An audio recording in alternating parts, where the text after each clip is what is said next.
fresher air, and improved wildlife habitat.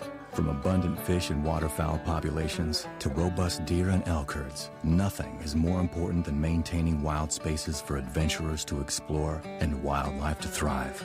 We are America's hunters and target shooters, stewards of the American outdoors.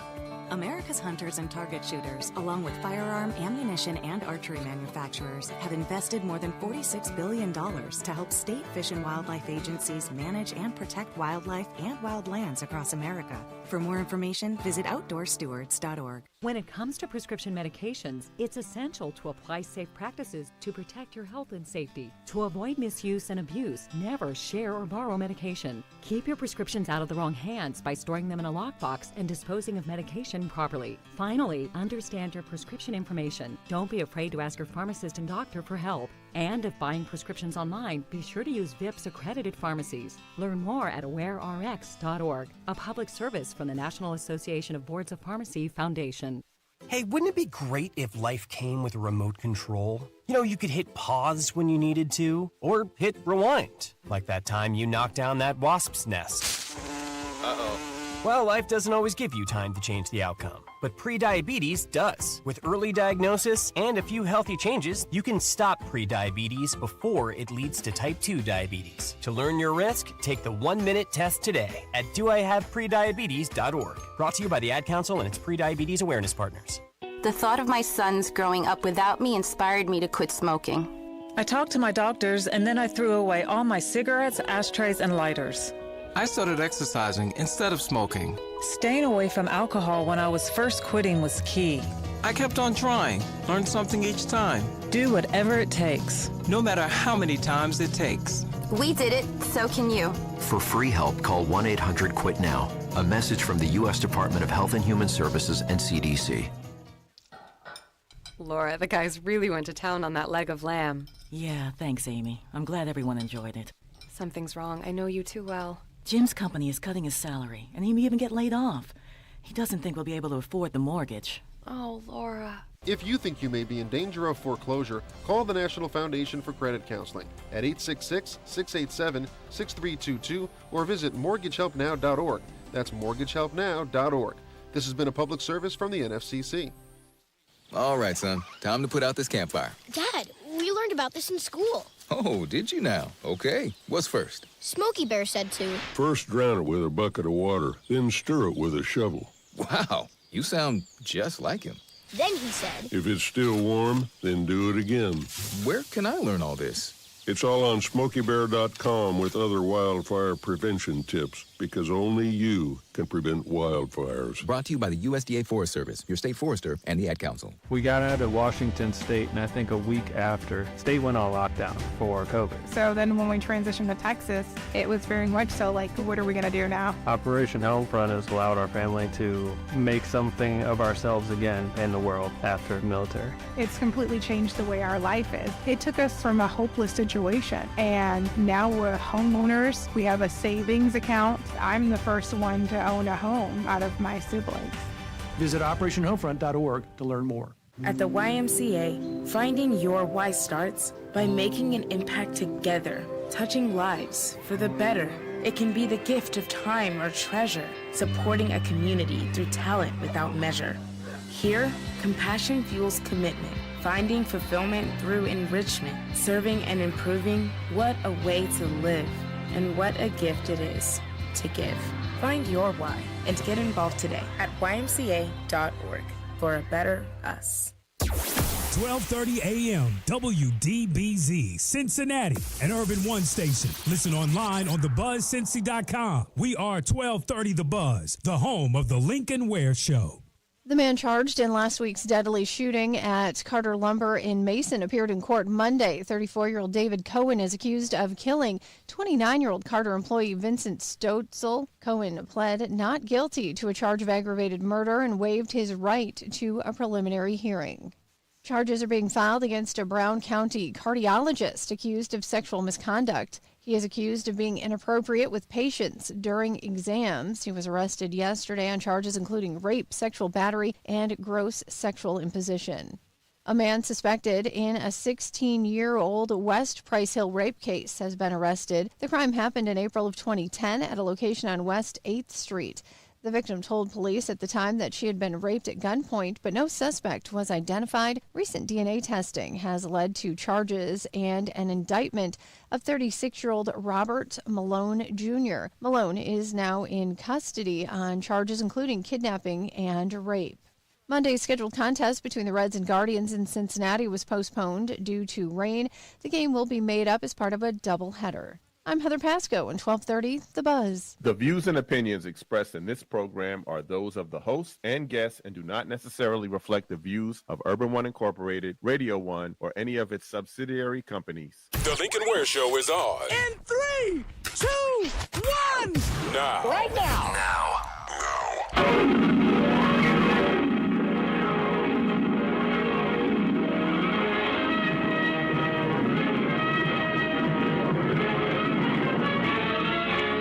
Than a speeding bullet.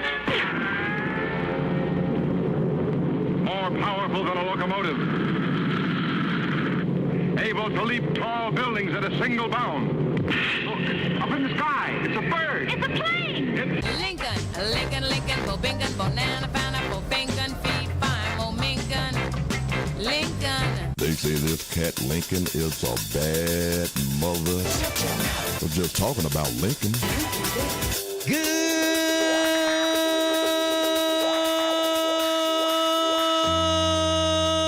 Good morning, Cincinnati. Welcome to 1230 WDBZ. We are the Buzz of Cincinnati, your talk station, the Lincoln Ware Show, till 1 o'clock this afternoon. It is Tuesday, and I'm still recovering from the weekend. Man, I'm not back yet. I tell you, those long weekends can get you. Yeah, especially, you're just out there and about, and lack of sleep. It's what's going on. I thought I was going to get some sleep. Yesterday we had the training at the Veteran Service Commission from 2 to 4. I left here, had to go right over there. Then I got to do it in 2 days. I got to do the same thing today. Yesterday I said, okay, after I leave there at 4, I can go home and just relax. Then I forgot I had tap dancing lessons. Everybody laugh when I tell them I'm taking tap dance lessons. But anyway, so I had to do that. And man, I tell you, there's no rest for the weary. There's no rest at all. Man. But anyway, I'll catch up with my rest one of these days this week.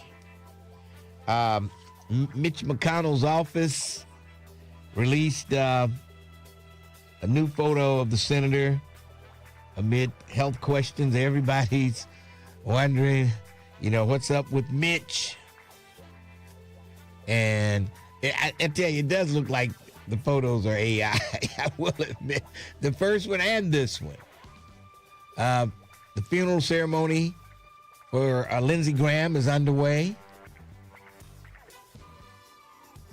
And man, I mean, that was a quick exit. This guy wasn't sick at all. Just boom. Just one day he's up and talking, next day he's gone. And it can happen. It can happen. Over 12,000 pounds of bacon has been recalled.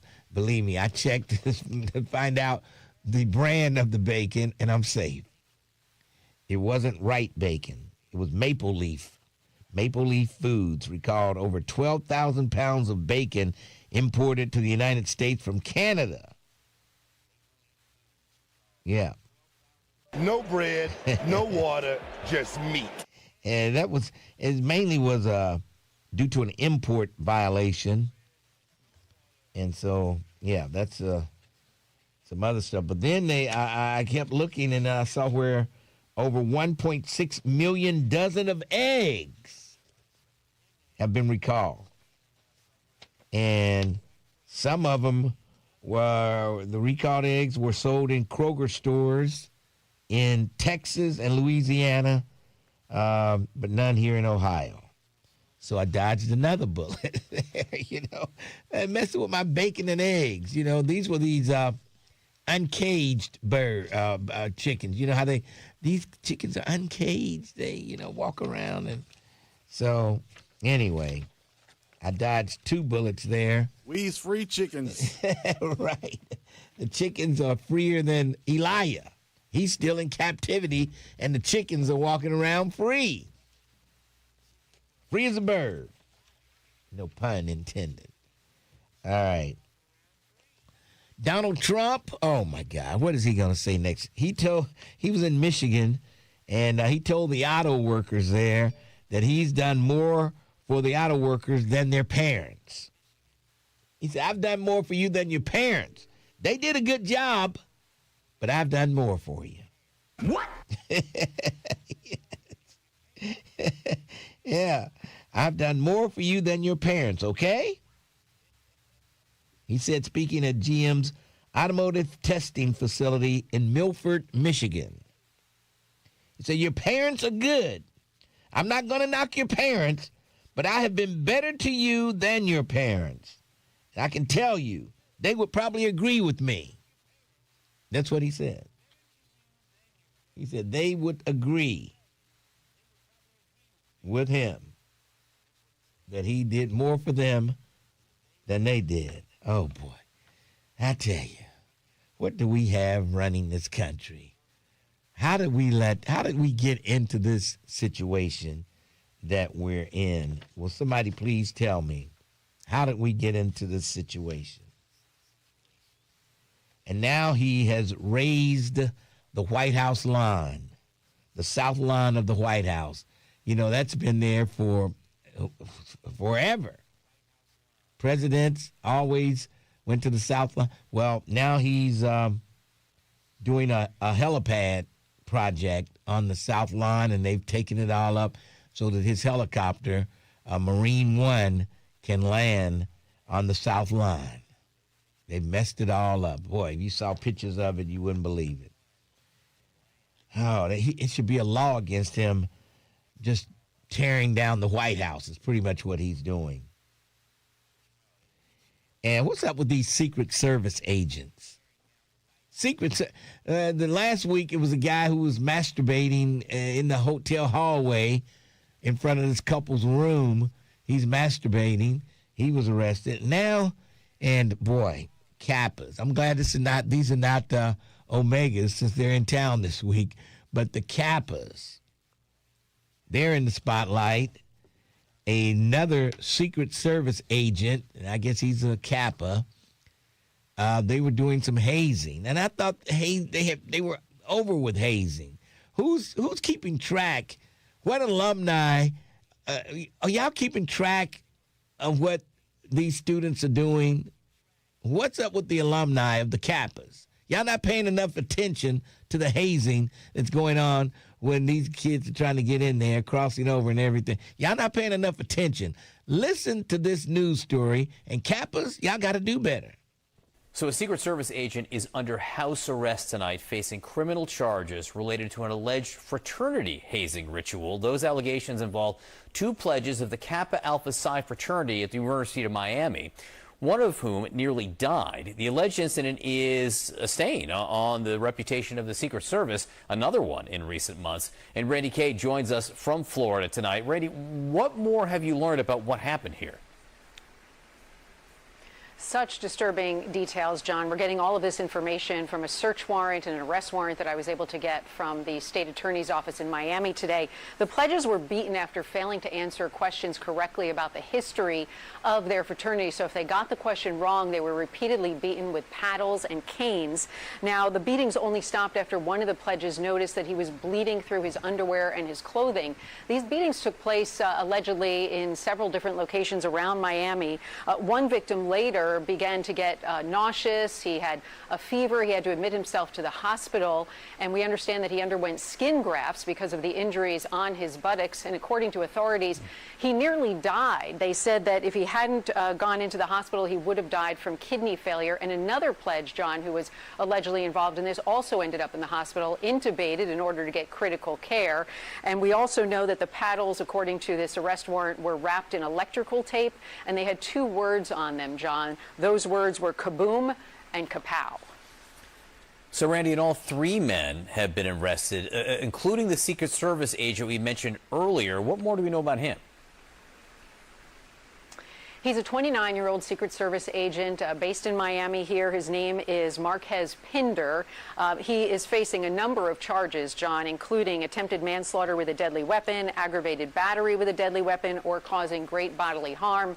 Also, hazing with a deadly weapon. These are all felonies. Now, according to Pinder's LinkedIn page, he has been with the Secret Service for nearly 3 years. He was also a member of the U.S. Coast Guard, also part of the U.S. Navy Reserve. And according to a statement that I got from the special agent in charge in the Miami field office for the Secret Service, he told me that Pinder is now on administrative leave and that they are cooperating with this investigation. We also reached out to the fraternity for comment. We didn't get any comment back. And we also reached out to Pinder's attorney. He did not get back to me, but he did give a statement to the New York Times saying that this case was, quote, grossly overcharged. He also said that Pinder has served his country honorably, first in the military, then in the Secret Service, and we look forward to fighting these charges. Now, Pinder did appear in court today before a judge. He was released on bond, but listen to the warning the judge gave him.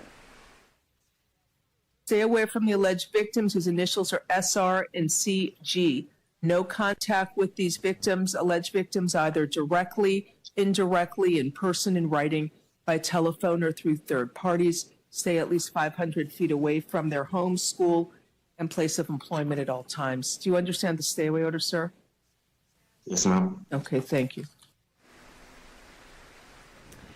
And John, Pinder is under house arrest with a GPS device attached to him. And Randy, this is sort of one more episode with the Secret Service where there have been agents getting caught up in things, correct? Yeah, there have been a few issues recently. Certainly 2 months ago, there was the issue of the off-duty Secret Service agent who allegedly exposed himself, indecent exposure, here in the Miami area. Also earlier this year, there was the agent who accidentally shot himself in the leg at the Philadelphia International Airport. And also earlier this year, there was a Secret Service officer who was arrested on allegations of sending sexually explicit material to a young girl, John. A lot going on. Randy Kay, thank you so much for that report. Unbelievable. Man, I tell you, what's up with... I just don't know. I just don't know. But, I mean, these pledgees, they got to know when, okay, this is too much. You know, I want to be a member of the fraternity, or do I want them to kill me? I mean, the one guy, kidney failure, the other guy... You got skin graft. What the? Oh, my goodness. What a way to start off your life, joining a fraternity and almost dead. That's crazy. It's got to be a way they can keep track. They've already, the Kappas have banned hazing, but nobody's listening to them. I guess the national office banned hazing, but it's still going on. It's still going on. So hopefully they'll check into that and we'll kick some people out.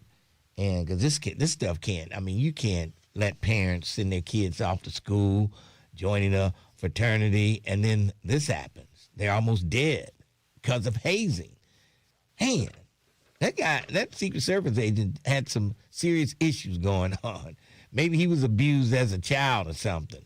He had something going on. Want to get your comments, 513-749-1230.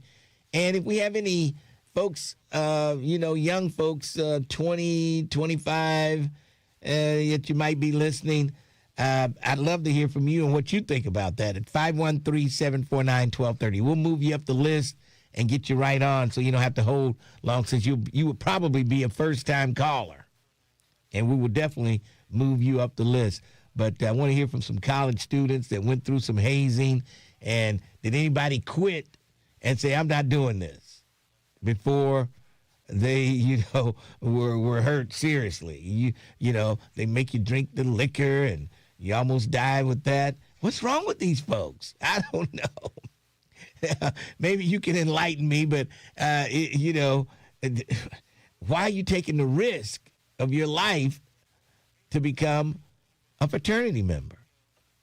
Why not a challenge to just get straight A's or something? I know. If you get something wrong about the history of the fraternity, you get caned. And I guess this kid was missing a lot of questions, and the next thing he knew he was bleeding through his underwear. The one guy, I guess they had been hitting him up above the butt, hit his kidneys, and he was going into kidney failure. Let's take a break. We'll come back. The Lincoln Ware Show, 1230, The Buzz. Lincoln Ware is on demand. On demand. That's right. Listen to the Lincoln Ware Show when you want. Oh, I like that. Get all the news in it.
All right.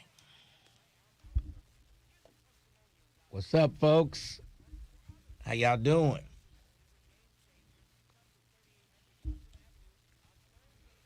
You see, fraternity had a party on them. People dressed up like pimps and brought food and stamps.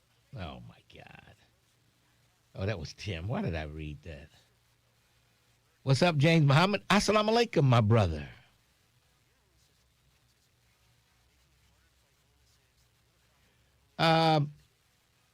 Gotta have it. 9 says, Lincoln, are you going to advocate for the CPS income tax? Yes. And it'll be coming out of my, I guess it'll be, as long as you work in Cincinnati, I guess it'll be coming out of your paycheck also. Yes, I'm going to advocate for that. I think they need it. And, we got to have it. Didn't Lincoln mention blanket parties in the Marines? That blanket party is different than hazing.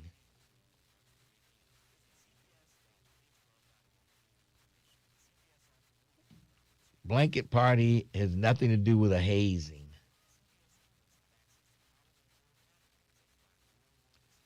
I think so, Emery.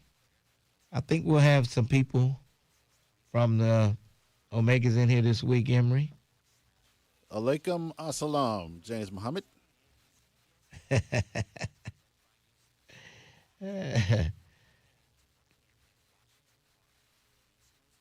Yeah, and I don't mind paying.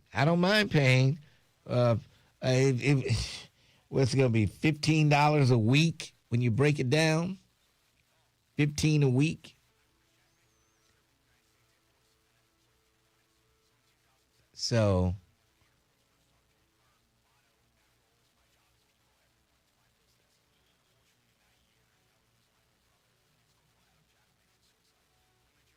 Kappas up at Wright State need to be suspended. My family member didn't want to snitch, but they beat him bad. He was black and blue. And see, that's just ridiculous. Yeah. Has very little chance of passing.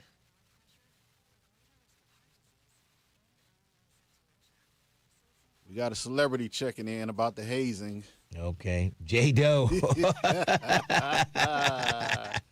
And his experience. Okay. His personal experience. And I want and some of you folks on YouTube, get out of YouTube. Will you call in and tell us about your hazing experience? Yes. In case you don't know the number, it's 513-749-1230. Tell Terrence you're calling from YouTube, and we'll put you up at the top of the list.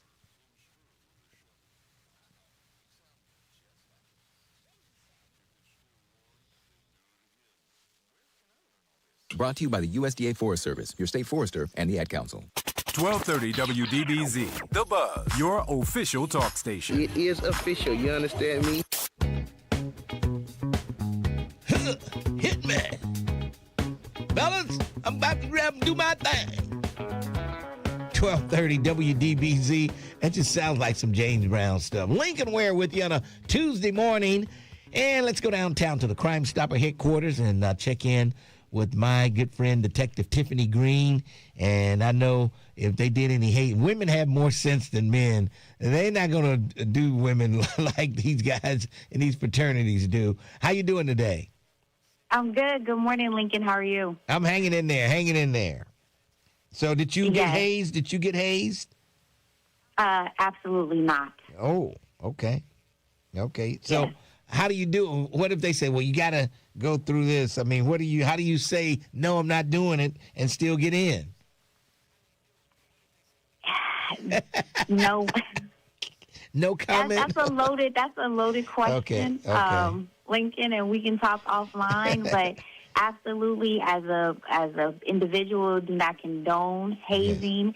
Yes. Alpha Kappa Alpha Sorority Incorporated does not condone hazing. Yes. And it was a very unfortunate incident, and I hate to hear that. Yeah, and I mean the Kappas don't condone it either. They got the.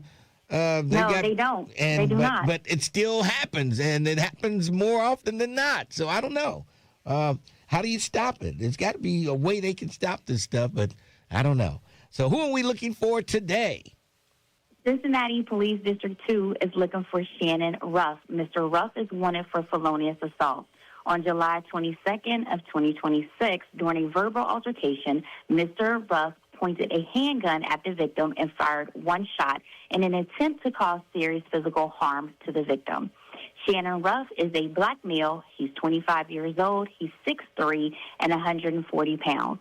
Shannon Ruff has an arrest history of weapon offenses, resisting arrest, falsification, and obstructing official business, and was last known to live on Smith Road in Norwood, Ohio. The Hamilton County Sheriff's Office is looking for Caleb Cooper. Mr. Cooper is wanted for 2 counts of felony forgery and felony receiving stolen property. Caleb Cooper is a white male. He's 52 years old. He's 6'3" and 195 pounds. Caleb Cooper has an arrest history of receiving stolen property and was last known to live on Creekwood Circle in Glendale, Ohio. Listeners, if anyone has information on where police can find Shannon Ruff or Caleb Cooper, please call Crime Stoppers at 513-352-3040 or submit a tip online at crime-stoppers.us. All right, they're coming at you on YouTube.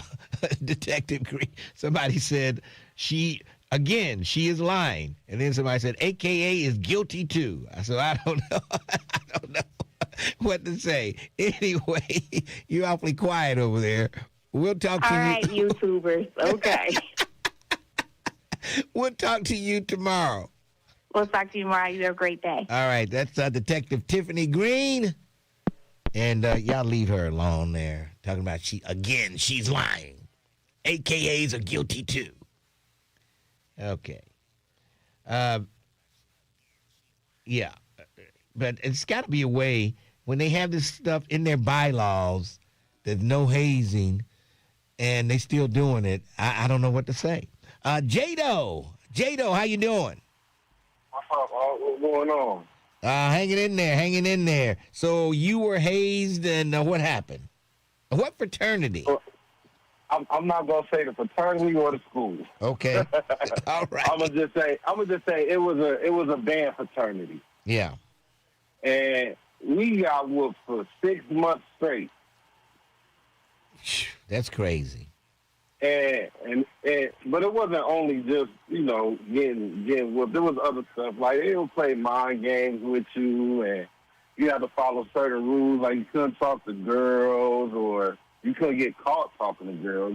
You couldn't walk on the grass. It was just a whole bunch of stuff. But we definitely got whooped. Yeah. Okay, now what did they whoop you with? Did they use a belt or whips or what? It was a rowboat oar. A what? A rowboat oar. You row a boat? Oar. Are you kidding me? Yeah. That's torture. Yeah, and they broke a couple of them on me, and I kept them, so I still got them as souvenirs. Did you ever say, I can't take this mess, I'm quitting? Did you ever say that to yourself? I did every single night, and I went right back. Oh, man. Because I didn't want to be a D word. so I stayed. But I made it through, though. I made it through, but it was torture. And did you see that was necessary? Was that necessary for you to go through all that? No, not at all. Yeah. Afterwards, it wasn't necessary. Yeah. Like, but you do form a bond with your brothers that you went through everything and you become real close because y'all struggled together. But it wasn't necessary. I think it's pointless. Like hazing is pointless.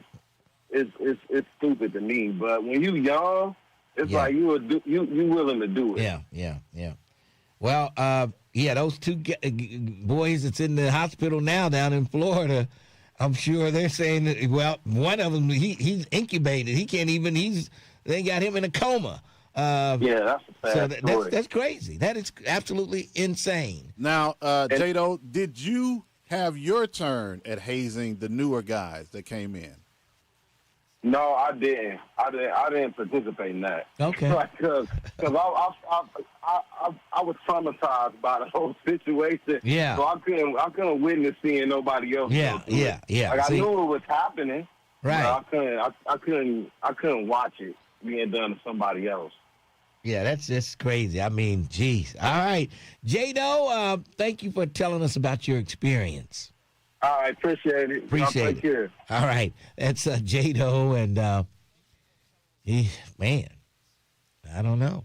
6 months straight with a boat oar. I know, man. And every day he said, "I'm quitting this. I'm not doing it again." But he went back. He kept going back. He said, "Man, I have another."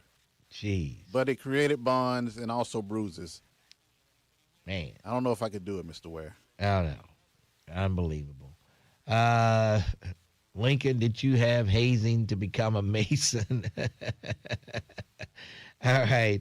Then people still say a blanket party is hazing, and a blanket party in the Marine Corps is not hazing. It's punishment for causing the platoon to have to do something, that we didn't want to do, like hold a M14 on your arms straight out and have you get on a bench on your knees and hold your M14 out until you just collapse almost because of one person, in the platoon.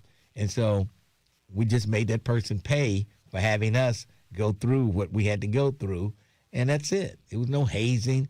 We just gave him a blanket party. And you say, what's a blanket party? It's late at night when everybody's asleep. One person will wake up the other guys. We get a blanket and we throw it over the guy and just beat him, pretty good, throw some punches, some kicks, and then you run back to your bunk like nothing happened. It sounds like hazing to me, Mr. Ware. That's not hazing. We only do it the one time. They learn their lesson and they don't mess up again. And I never did have a blanket party. Thank you very much. But yeah, a blanket party is not hazing. I'm telling Now, you. when you say you never had the blanket party, you mean you never participated in the beating or the receiving of the receiving. I never had, they never gave me a blanket party. How about that? You only joined in on the beating part. Yes, the beating part. I got you. Yeah. You're such a saint, Mr. Ware. I got a couple of kicks in, you know. So kicks? Oh yeah, we punch and kick, you know. What? All right, 513-749-1230. Your hazing incident. We want to hear from some people who haven't been far removed from hazing. Yeah, if some young cats out there listening, we want to hear from you at 513-749-1230. Let's take a break. 1230, The Buzz. Looking for a podcast that delves into the intricacies of love and relationships?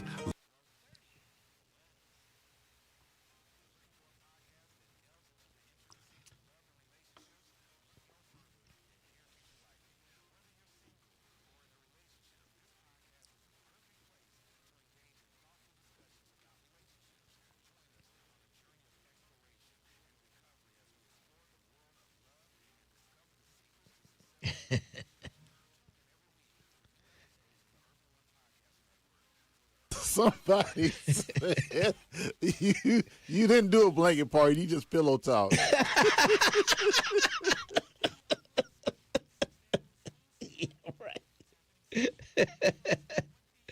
Oh boy.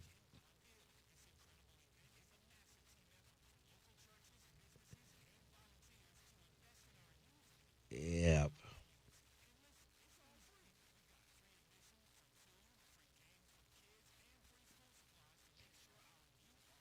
Oh, Nathan Ivey said, I thought about joining a frat in college, but I couldn't humble myself to allow another man to put his hands on me. See, I agree, Nate. I agree with you, Nathan Ivey.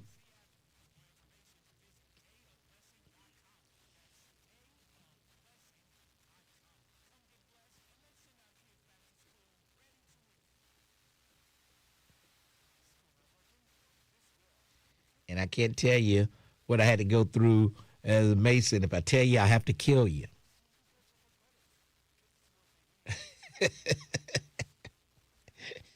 I can tell you, but you got to die.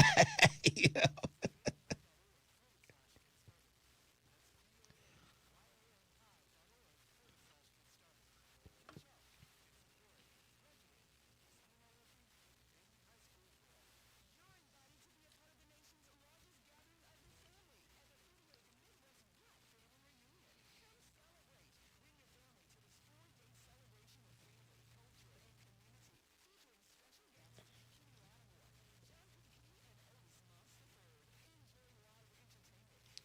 We might play that audio later on in the show in case you missed it.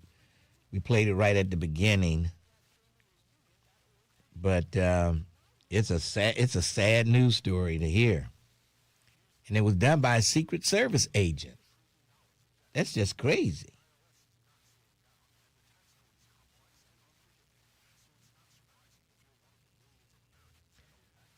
Mind-blowing. Lincoln describing hazing and calling it by another name.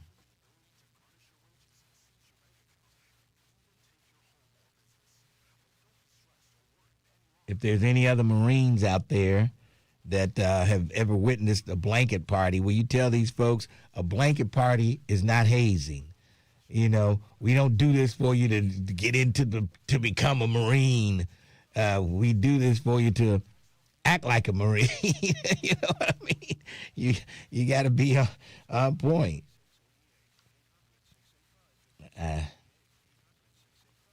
A blanket party is not hazing.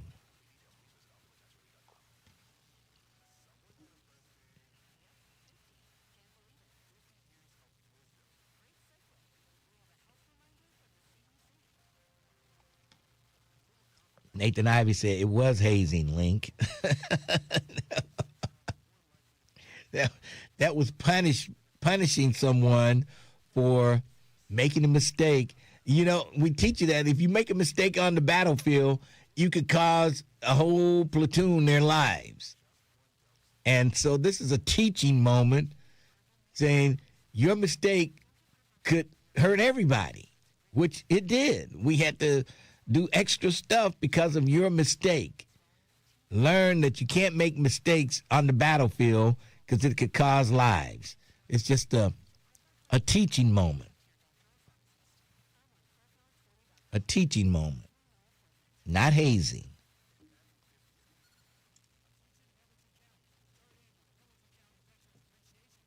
Boot camp was not like hazing. Just a lot of yelling and calling you names and all kind of stuff.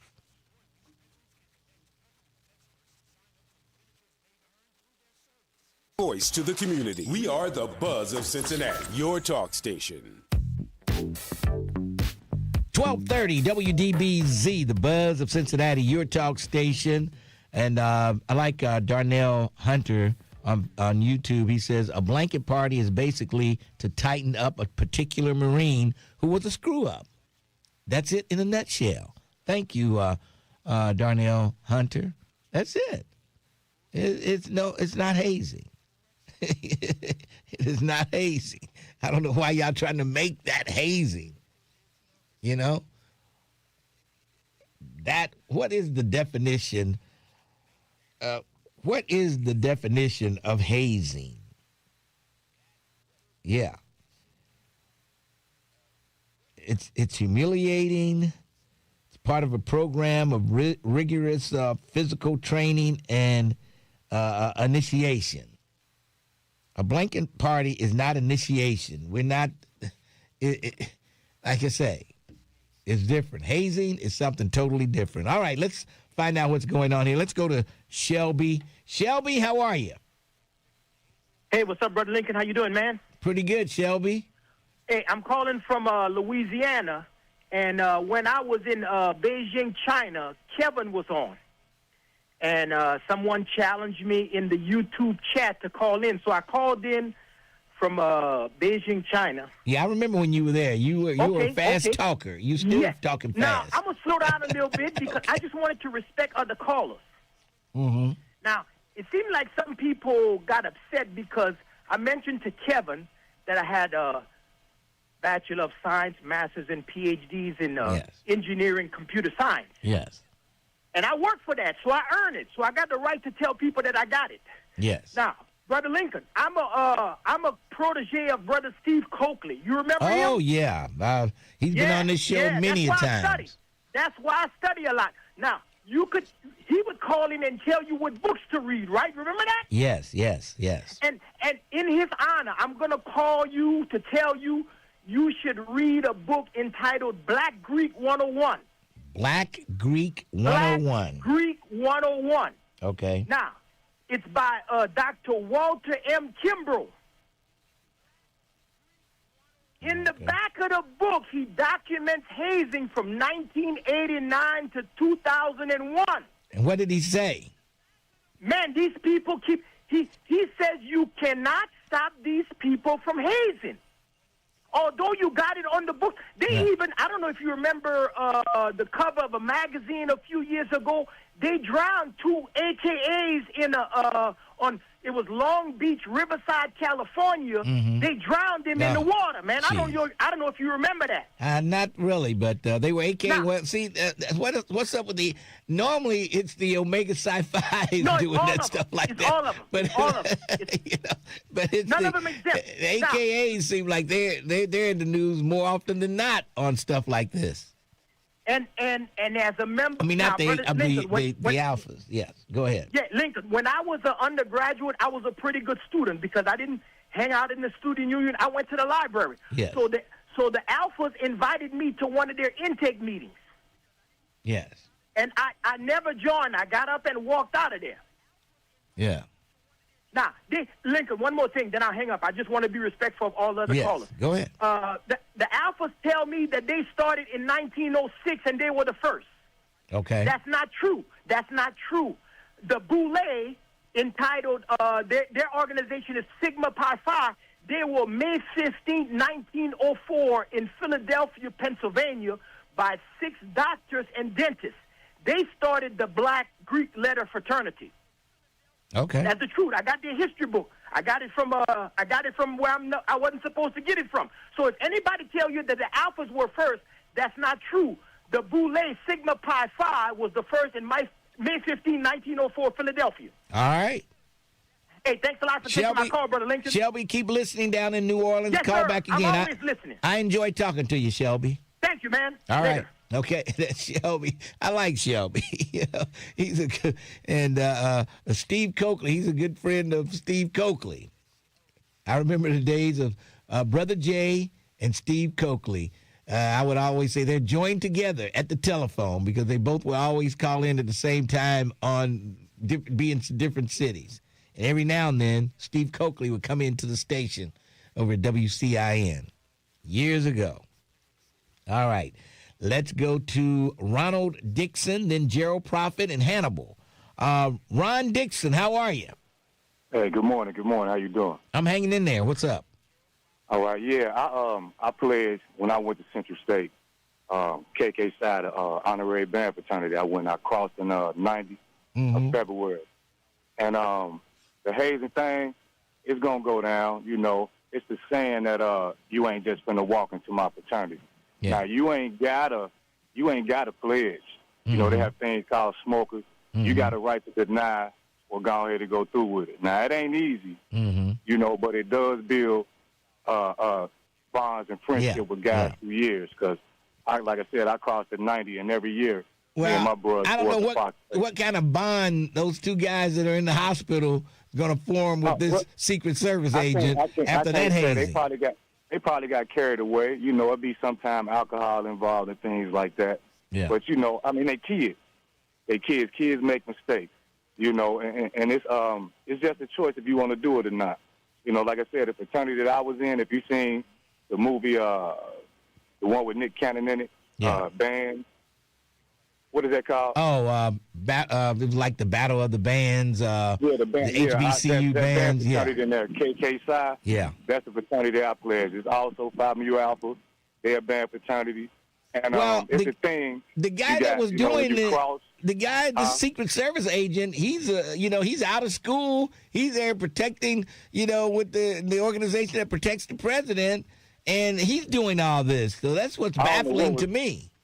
He was power tripping. Yeah. He was power tripping. I don't know what he was on.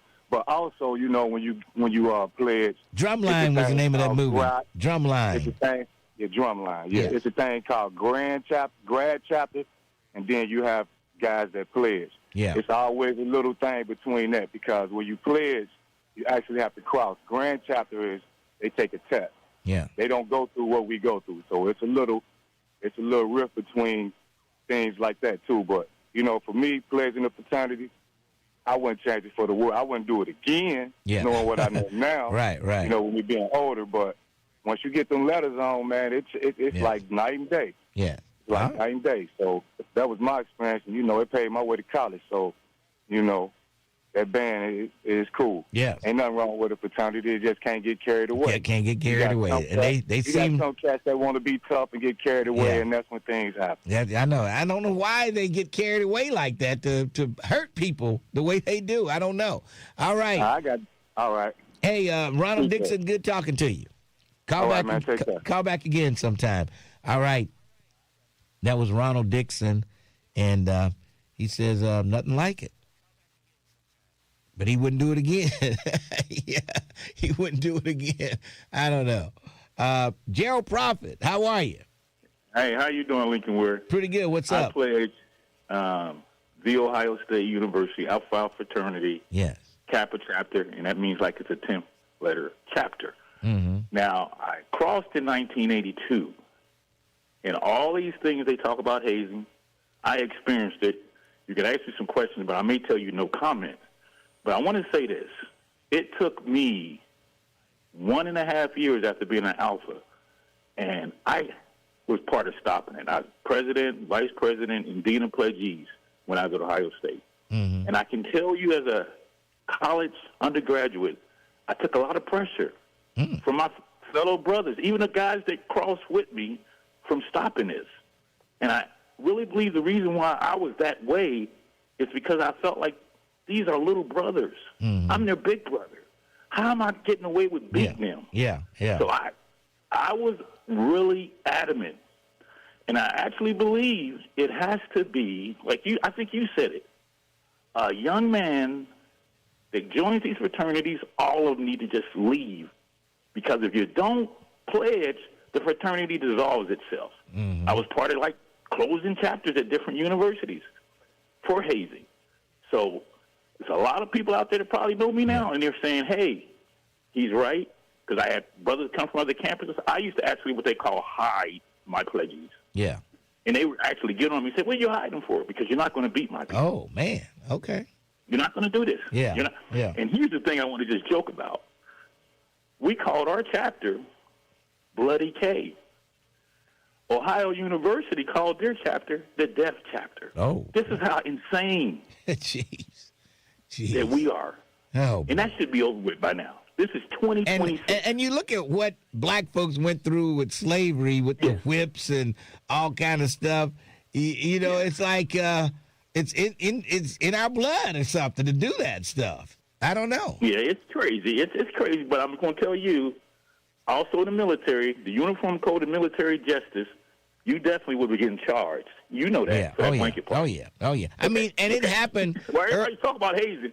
If the military found out you were doing and you guys were doing what you're doing, they would have charged you. So the military does not condone any of that.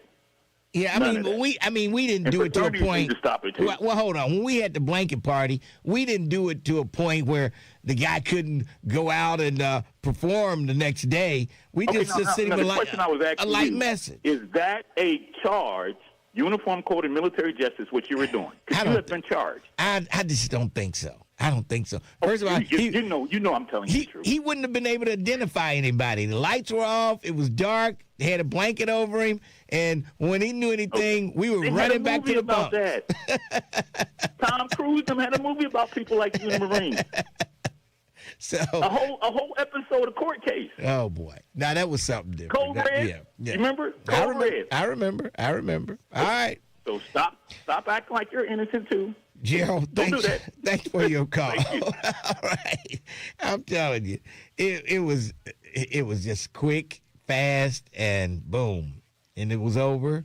And hopefully, we never had to do it again to anybody else in the platoon. You know, jeez, unbelievable. All right, let's take a break, and then we'll come back. Hannibal, Aaron, Ron. There's room for you at 513-749-1230.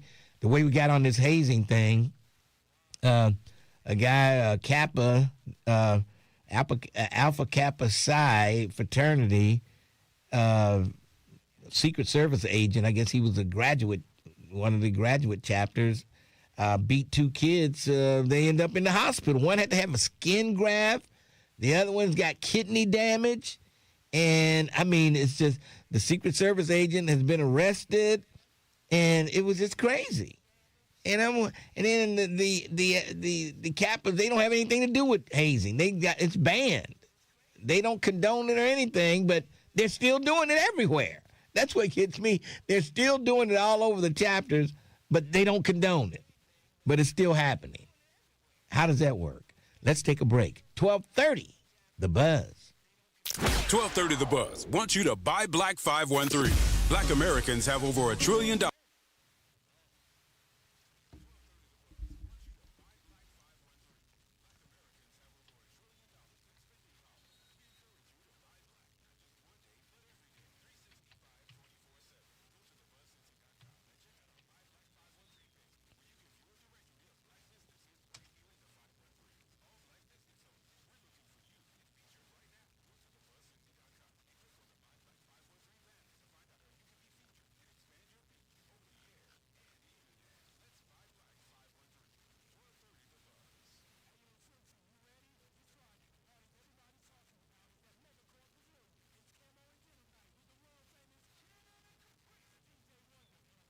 In case you're just tuning in, here's what happened.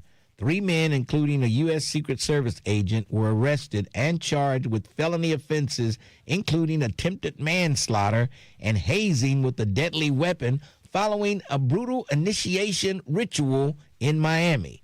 The victims suffered severe injuries, including acute kidney failure and tissue damage, requiring intensive medical care after being repeatedly beaten with canes and paddles for missing questions about Kappa Alpha Psi history. So that's where we are. Jeez. AKA a blanket party. No, that wasn't a blanket party.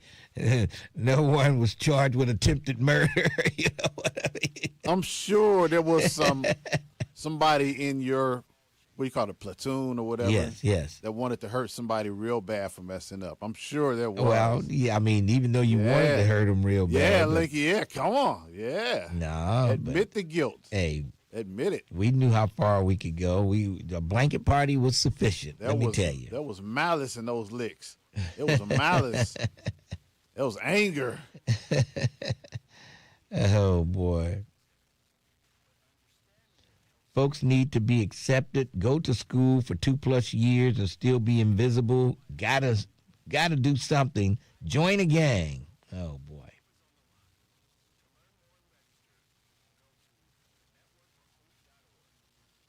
So many young people harmed in hazing. It was a pillow fight for you, Lincoln. Hey, all I know, it wasn't hazing.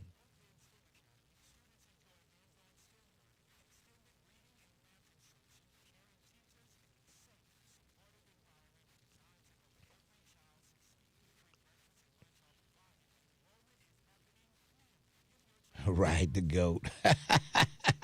Self-invested. Yeah. Okay.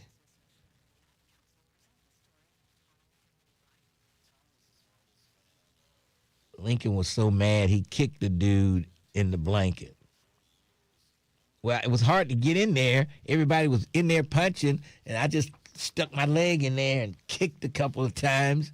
And by that time, I mean, it was so quick and fast. It wasn't like we spent 5 minutes beating the dude. You know, you just pounce, and then you go. It only takes a quick second to hurt somebody, Lincoln. You kicking people? A running jump kick to the throat? Man. Oh, boy. It was quick, to the point, and we're back in our bunks before anything else happened. The views and opinions expressed in this program are those of the host and guests and do not necessarily reflect the views of Urban One Incorporated, Radio One, or any of its subsidiary companies. Did you miss something? Catch the rebroadcast. Do it again. For the full schedule, go to thebuzzcincy.com. And some of my best friends are Kappas. I know some great Kappas in Cincinnati. And they're good guys. And the guys I know who are in the Kappa Alpha Psi fraternity would never do anything like that. The guys that I know. They would never do anything like that. So I don't know where these guys went wrong or what happened to these guys when they were coming up. Maybe they wanted to give the pledgees payback. Well, what happened to them? I don't know. All right. Aaron, how you doing today? Aaron. Yes, Lincoln. How you doing, Aaron? I'm good, man. Good morning. How you feeling, man? I'm hanging in there. What's on your mind? Come here. Lincoln, I was just calling. I didn't get a chance to call yesterday when y'all was talking about J-Rod because I was in the kitchen cooking. Okay. But I did reach out to him yesterday. I don't know if he gave you guys a call yesterday. Yeah, he called in. Okay. Yes. I did give him a shout out. Mm-hmm. But I just wanted to call, man. I think that the city is showing their true colors, man, because this man brought something to our city that we didn't even have, and he developed. Him and his team put in a lot of work over 9-10 years to bring celebration to our city, to the square. And not only that, you know, this guy went on the other side to going out getting votes to help different people get elected and this and that. And these are the people who slammed his door. Okay, even if he didn't get his paperwork in time in February, but what happened to the VIP? Politics, they VIP. Okay, J-Rod he's late. He's late getting his paperwork in. Supposedly, I don't know. I'm just saying, but if he was late getting his paperwork in, he's a VIP guy who's been putting in that work, and he deserves to say, "Oh, okay," to get overlooked. Okay, we'll change the rules and for one person, and then the next person to come. And then the next changing the rules. And then the next guy that's late. The next guy that's late in that courthouse. The rules changes for the. Hold on a second. The next guy that's late, he goes, "Well, you did it for J. Raj. Why don't you do it for me?" That's wrong. Well, they don't. But everybody ain't gonna know that they did that. Everybody ain't gonna know that they did that for J. Rod. It's just the fact that, again, that man put in a lot of work, brought a lot of money into the city, doing what he doing. And then for them to do what they just did, that's disrespectful. And I think everybody, and plus you, should be standing up, and I don't know the right word, but I want to say stand up and what? I mean, look, the event. It's not like there was no events going on. 513, they've been down there for a long time, and that place they're begging to get along that strip there right outside the stadium. It ain't about the other. It ain't about the other ones, Mr. Lincoln Ware. It's about J. Rod and what he had established for our city down there on the square. They booted him off the square. Yeah. You know what I'm saying? Mm-hmm. And I know Jeff Ruby, with his corny ball butt, had something to do with it. And I know a lot of them other restaurants, but the politics and city council, they pay attention to that. They listen to them. Well, they listen to them. Okay, so if J. Raj goes back and does everything that he's supposed to do, gets his permit, sign up for the permit in February with everybody else, presents a plan, has a plan. You gotta have your plan, what you're gonna do, and all this stuff. Lincoln, you can't do it on the fly. I ain't trying to cut you off, Mr. Lincoln Ware. I ain't trying to cut you off. I'm just saying for this. Say, again, they say that he didn't have his paperwork in on time. I'm just saying just the fact that it's a lot of favors that happens down there. It's a lot of favors. Okay, well, this guy put in a lot of work. Hold on a second. He deserved a favor. Okay, so maybe the people that you want a favor from in the city administration, I don't know, maybe they don't like you well enough to do you a favor. That can happen. You know what I mean? I said that. I said it to myself too. You're right. Yeah. I said that. You know, why you up there standing with the mayor and all them? You think they got your back and you supporting them? And look what happened. Yeah. So, I don't know. Maybe he pissed somebody off down there at the city administration enough to them say, "Oh, he didn't get his paperwork in on time. That's good. He's not going to get a permit." Yeah, and not to change the subject, I wanted to top real quick the hazing. I follow that a lot.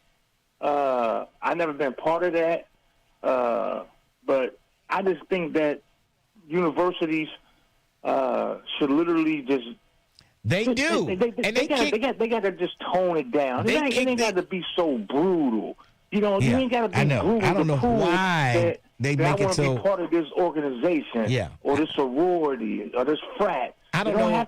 Hold on a second. I don't know where this mentality comes from. That they gotta get blood. They gotta make it hurt. They gotta almost kill somebody. Where does that come from? I don't know. Where does that come from? Yeah. Well, thanks for taking my call and. Terrence, I'm sorry for calling you Emmanuel, man. I forget. I don't know what I was thinking of. All right. Thank y'all, man. Aaron, that means you need to call more often, Aaron. For the record, I didn't get upset with being called Emmanuel. Yeah. Emmanuel's a great man. He's the best to ever do it. All right. He's the man. How about that? Let's move along. Let's break for news, and then we'll come back. 12:30, The Buzz.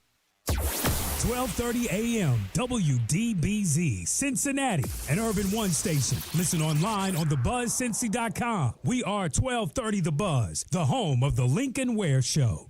A man suspected in a 16-year-old West Price Hill rape case has been arrested. The crime happened in April of 2010 at a location on West 8th Street. The victim told police at the time that she had been raped at gunpoint, but no suspect was identified. Recent DNA testing has led to charges and an indictment of 36-year-old Robert Malone Jr. Malone is now in custody on charges including kidnapping and rape. Kentucky Senator Mitch McConnell's office is providing an update on his health.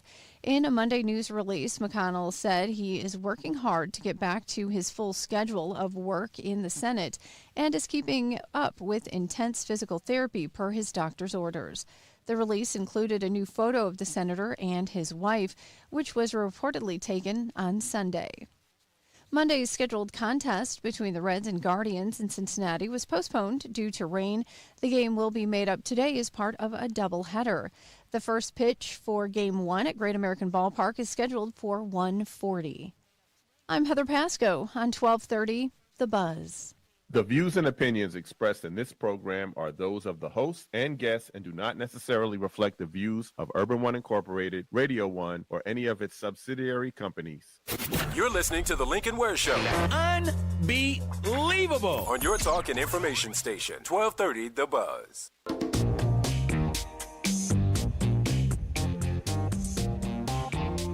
1230 WDBZ. We are the Buzz of Cincinnati, your talk station. Lincoln Ware with you till 1 o'clock this afternoon. Let's see who's been holding on the longest. Looks like Ron has been holding on. Ron, how are you today? Good morning, my brother. What's up? You were talking about the blanket party? Yes. In the military, I was in the Air Force. And, okay. We did a blanket party with a guy, and I was one of the guys holding the blanket down. And okay. They used bars of soap and a towel, and got licked, and hearing this guy cry out in pain, and then afterwards cry.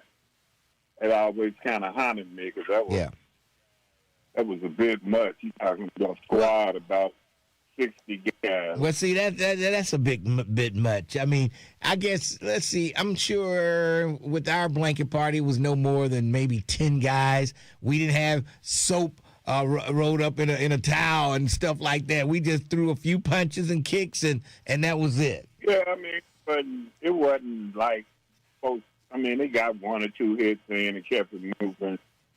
And I don't know if it was most of the guys or not, but that traumatized me into doing everything right. I know you didn't want a blanket party, did you?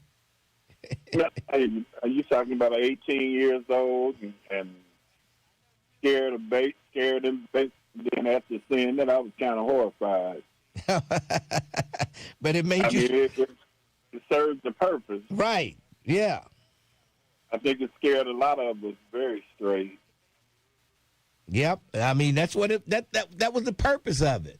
That was the purpose of it. I mean, what's the purpose of these cats ending up in the hospital pledging to join a fraternity? The worst I witnessed years ago was a young lady in the center aisle at a Kmart, and the girls came behind her and swatted her, and egg ran all down her leg. I thought that was a little extreme. Gee. But that was in the 70s, so I couldn't even begin to imagine what they're doing now. I'm sorry to hear about those young people getting injured like that. I don't think any organization is worth all that pain. It's unbelievable. Well, but it served the purpose, and that's what I was saying. It was just a little punishment is all it was with the blanket parties. You can't compare that to hazing. No, it was just like maybe 20, 30 seconds. That's all. Right. In and out, boom, boom, boom, boom, boom, and then you gone. And then and they knew why that happened. The person who got it knows what happened. He knew what happened, and it was over. Simple as that. I have a question. Was the fraternity, were they black? Yeah, the Kappas. Wow. Well, all right then, sir. Thank you for taking my call. All right. And the Kappas have banned hazing. They don't condone it, but they all say that after somebody's almost dead. The white ones are the same way. After somebody, but it still goes on. They don't condone it. It's a violation, and they normally kick the fraternity out of the school and all kind of stuff after these kids have died or almost dead. It's crazy. All right, let's go to Ray. No, Blade. Blade, how are you? Hey, buddy. How's it going? Pretty good. What's up? What's up with you? Hey, man. You was talking about what I always talk about. The real black community don't trust the Divine Nine. Oh. And them so-called Masons. Masons, they get in coffins and stuff. Oh. Hey, man. Oh, that's ridiculous. Them Divine Nine, they suspect. You're not talking. People need to search and what they really get down with, because some of them are suspect. The Divine Nine, girls and men, they suspect, and they take them oath, and they think they better than us, man. You listen to Doug Springs, he sounds like a good old slave. He always talking about the past, but when he bring it up, he never have any solution. And then you got Mississippi James thinking he coming into knowledge. I mean, what's wrong with them cats, man? Why are you complaining about people who are doing things and trying to make the community better? And what do you do, Blade? What do you do? 80-year-old man talking about the youth today, talking about they doomed and stuff, and when they didn't do nothing. And what's bad about it, Doug Springs try to compare what's going on today with everything when he was a teenager that was handed to him. Got free education, got free everything, and then he has no solutions, and then he want to talk about today. It doesn't compute to me. You know, when everything jumped off back then, they gave them free college. True or false? Say what now? When everything is what? When everything jumped off with Doug Springs and them, they gave them free college and gave them good jobs. True or false? I don't know if they got free college or not. I don't know. I have to ask Doug. Doug Springs and them got free college, got government jobs, and didn't want to talk about how bad the black community is once they old and decrepit and can't walk.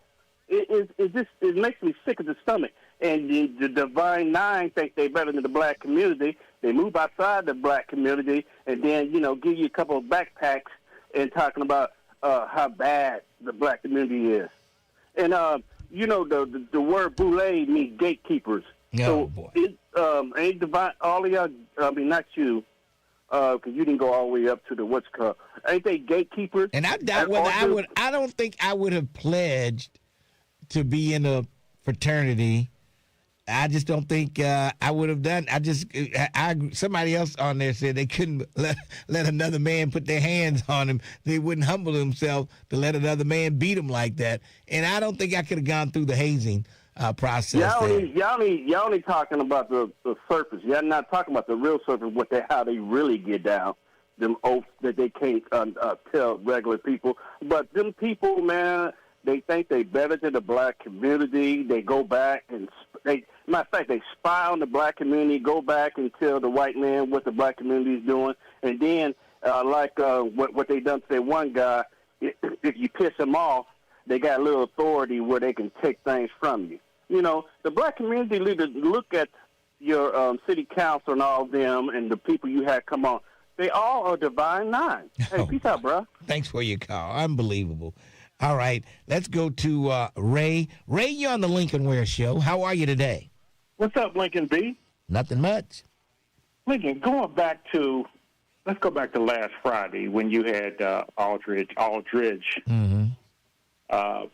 And he did your show, and all this came up with J. Raj, and we all gave the city a beating without knowing the whole story. Mm-hmm. Right? Are you satisfied with what the city how the city presented their case? Yeah, I'm satisfied. I know, when you agree with the powers that be, then you're all of a sudden a villain. But I thought they explained the whole situation very well. I thought they did. I can't get anybody from the city to come on the show. I guess they're afraid they're gonna put their, the one lady that denied the permit. They, I guess, put her address on social media, and somebody called and sent pizzas to her house and said she would pay for them when they brought the pizza. So she got all these pizzas being delivered to her house and stuff. So I guess the city officials, they don't want to. And I said, why can't they just come on the show? They don't have to say their name. We won't show their picture on YouTube. They just tell us about getting permits for events like this, but they won't do it. They're going to have a webinar. They're going to have a webinar at some point to explain the whole process. But I was okay with the letter that the city manager sent out, and I was okay with that. So you can say there's something awfully screwy that's going on with the city, right? Isn't that safe to say? By them not coming on? No, I would say they don't want to be put on, blasted on social media and their address put out there so people can do things that people do when they have addresses of people. Okay, so let me ask you this. Jay Raj, he's been doing this for how long? I'm not exactly sure. I don't want to throw a number out like there. A couple years. It's been some years. First rodeo, right? No, it's not. No. And so why the city can't bend over backwards to feed people? Did we talk about feeding people after they leave a concert that people put in over $100 million coming in this city? And we're talking about feeding people, putting food in their mouths after partying all night. They had food trucks down at Fountain Square. They had them down by the stadium. Nobody was starving in Cincinnati. Yeah, but you got all those people. I don't know how many food trucks were already had their permit. Yeah. But we're just talking about a few more food trucks to feed a few more people. Well, and I think this lady you were talking about, I think didn't somebody mention her name was Kessler? Now, the lady that worked for the city? The lady that worked for the city? I can't remember her name, but they put it out on social media, and she was horrified with that. Yeah, I kind of wrote that down, but then here she goes, which is no one I'm talking about. She goes to strong-arm the parking lot owner. So if Jay Raj did an end around to try, okay, you can't get business with the city, so you do business with a parking lot, or the owner of a lot, that he's paying for, and then she's going to come back and say, you're going to lose your permit or license if you hold. That's strong-arming. Well, no, that's because, that's Trump-type stuff. Wait, the city had to make preparations to do stuff like that. They got to run electric. They got to, people have generators and all kind of stuff. You just can't put, how many trucks did he say he had? He was trying. You just can't pop up somewhere and do that stuff without the city being involved. Okay, so it's almost like they were just hell bent on not helping black businesses in the city where they would be set up downtown. I don't know how many times we've been on the air talking about where black businesses, how come they're not in the city? Okay, hold on. An opportunity to give them a weekend. Let me read this to you. There have been conversations about whether the event could require a special event permit at all. And the city has explained several concerns with organizers that have not been meaningfully discussed and resolved. These include the lack of counting or control over the number of attendees, the need for temporary fencing and entrances, exits to control attendance, and which would require a building permit and public assembly permit, respectively.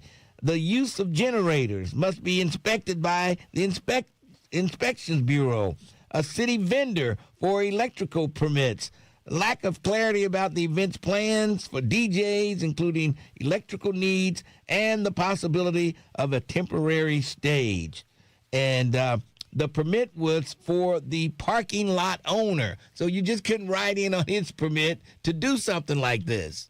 Now, I know you don't want to hear this stuff, but that's true. And, if I agree with the city on this, then you're a villain. If you agree with the city, if you say, okay, the city was right, but, they're saying that they could make adjustments, they could do this, they could pull strings and make it happen. Apparently, they didn't want to pull any strings, they didn't want to make it happen, and it didn't happen. So what do you do now? Where do you go from here, Ray?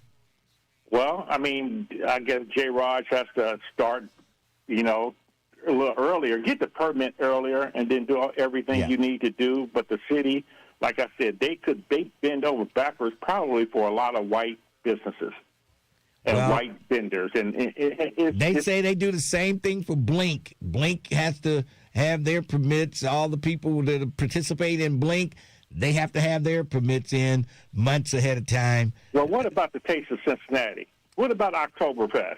You think they don't bend over backwards and maybe cut corners for a lot of those vendors? I don't know. I can't say they do. I can't say they don't. I don't know. But it's all in one spot. Down, you go down the street there. The street is blocked off. They make all the prep. There's a lot for Taste of Cincinnati. You see all those trucks and tents and stuff. There's a lot of preparation that has to go into that. Lincoln, would you like hazing? When it comes to hazing from at a fraternity, like a gang initiation? Yes. Because some gangs, you have to kill or shoot someone to get in. Become a member of that gang. Ask Twin. Yeah. And what about it? What are you asking me? No, I'm just saying it's all ridiculous. Just to form a bond with some people that you just met and think it's going to last for 40 or 50 years. Well, I just don't think you have to go through the extreme that they go through. The people end up in the hospital. This guy, he's got kidney damage that could affect him for the rest of his life. What kind of bond are you going to have with the Kappas after this guy put you in the hospital and all this stuff, Yeah, but these guys are in college. They're not low self-esteem guys, I mean, you go into college, right? And you're not low self-esteem. You probably came from a two-parent household, or maybe not. All of a sudden, you want to form bonds with guys you just met, so you're going to go through all that pain and just to say, hey, that's my brother for 40 or 50 years that you may never see again in life, only at reunions or, stuff to do with the school. I don't know, Lincoln. Well, somebody on YouTube told me to tell you should not be cutting corners, Ray. You should not be cutting corners when they're talking about J. Raj. So, well, they did probably do it for, like I said, Oktoberfest. Well, and that's just from a common sense standpoint. Come on, Lincoln. You have to say what you have to say. What do you mean I have to? What do you mean I have to? It's almost like you have to back the city. What? Wait. What in the hell? What do you mean I have to back? I don't have any memo here, nothing from Radio 1 that says you got to back the city. I'm just saying the explanation they gave, I thought it was okay. That's all I'm saying. I don't have to back the city. What about the explanation J. Raj gave? Did you buy any of that? Are you sympathetic to what he had to go through? Some of it I am. All I'm saying, I think he pissed somebody off in the wrong spot that he shouldn't have pissed off. And this is where we are. Taking it out on him. And this is where we are. Okay? And this is where we are. Hey, politics and business, it happens every day. You got that right, Lincoln. Okay, thank you for your call. Unbelievable. Whew, Lord have mercy. Let's take a break. We'll come back. It's the Lincoln Ware Show. Do I have to say that? On 12:30, he said, I have to back the city. Now, that really ticked me off. And nobody has ever told me that I have to back the city. Oh, boy. 12:30, The Buzz. Every weekday, 12:30 The Buzz has you covered. Let's go! With new entertainment and information. Starting at 6 a.m., set your alarm for Get Up Mornings with Erica Campbell. What's going on, sis?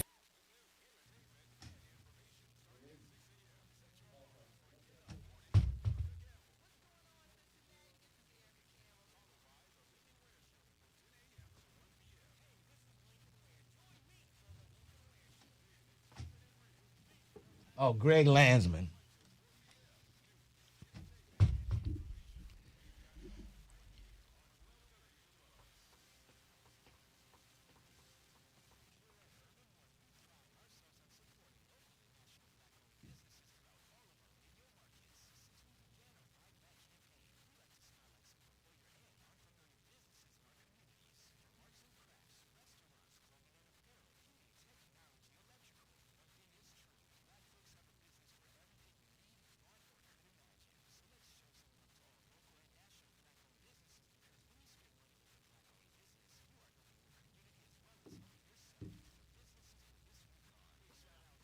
Yeah.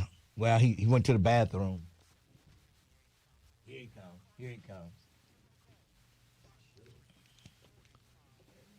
What's up? What's going on? Sleepy. I gotta wake up. For the future, but car accidents, break-ins, and unexpected fires can disrupt those plans. At Shelter Insurance, our agents help design insurance plans that work for you and help protect what matters most. Shelter Insurance. We're your shield. We're your shelter. Hi, I'm Dwayne Hunter in Cincinnati, Ohio. Let me show you why so many clients recommend us to their friends and family. Let's talk about your auto, home, and life needs. Hey, Cincinnati, get ready for the Queen City Slam 3-on-3 basketball tournament.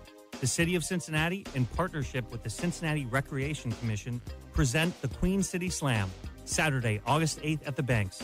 Youth, adult, and Pro-Am teams are welcome. We've got a bracket for everyone.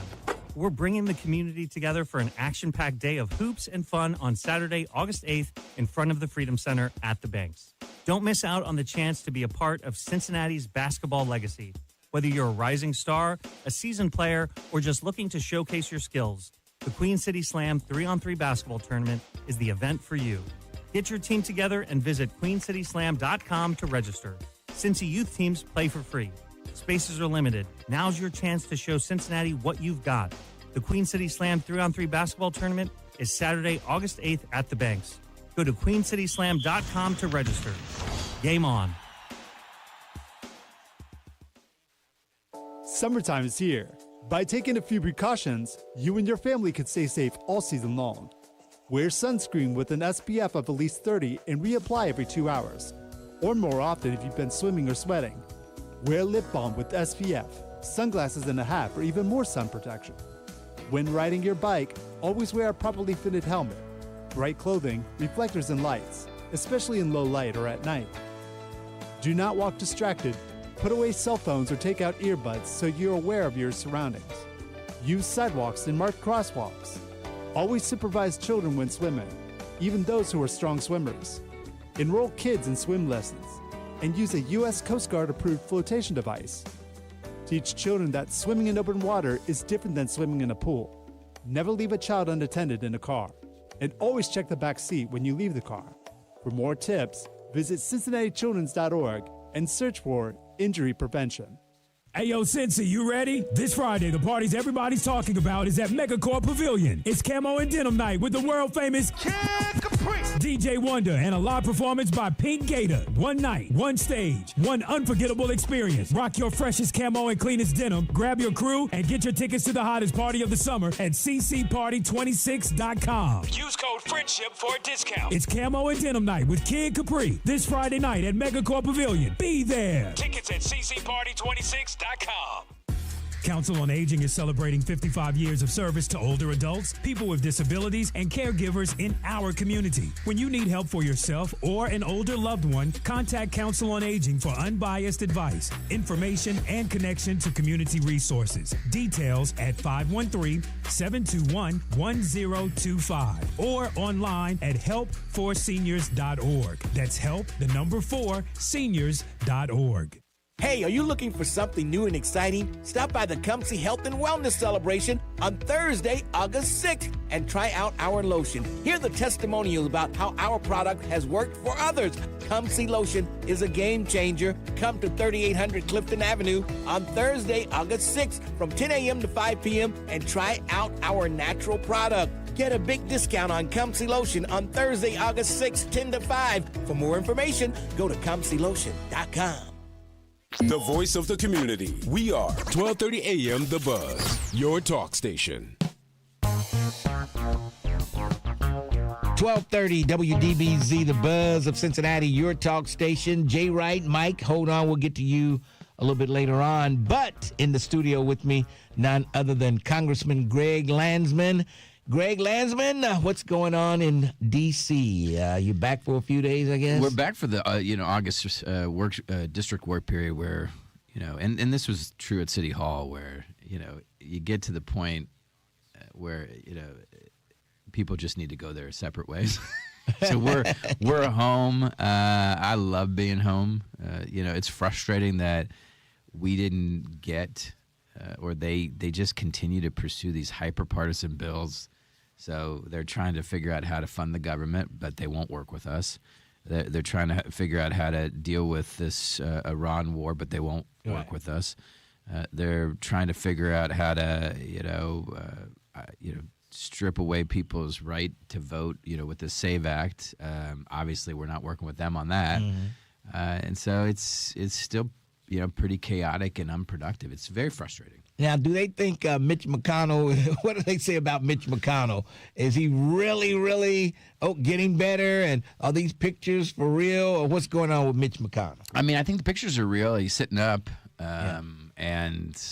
But I don't know how well he is. He's not cleared to come back to work. So that's not good.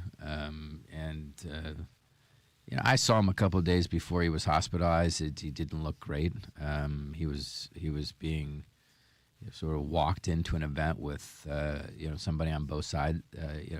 Two guys. Sort of propping him up. And and this is no shot at Mitch McConnell. I hope he, it gets better. But the American people, we deserve folks who are locked in, doing the work, showing up every day. And, he obviously can't do that anymore, and he should step down. Yeah. I mean, and I don't know why he wouldn't. That's what I'm saying. Let the governor appoint somebody else to fill. We're coming down. He's got about grandkids. He's got 4 more months left, and he's got to leave anyway. I mean, you only have so much time on this earth. Like, go enjoy yourself, man. Yeah. Like, go do something with your family. I don't know. Read a book. But let somebody else do the job. Unbelievable. Weapons. Are we really running short of weapons? I mean, this is part of the challenge with Trump and Hegseth is you have no idea what to believe. Yeah. But it's very difficult to believe anything they say because on one hand, you see reports suggesting that we're low on munitions because of this war in Iran, and then he says, no, we're not. We're fine. So I do think that we just need better leadership. I don't know what to say at this point other than, this is not a guy that we're ever going to be able to trust.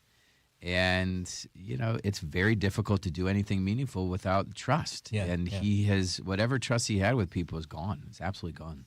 Unbelievable. What are you working on now? Any bills you trying to? Yeah, I mean, we've got a bunch of data center bills that we're working on to, hold these big tech companies accountable. They got to pay for everything.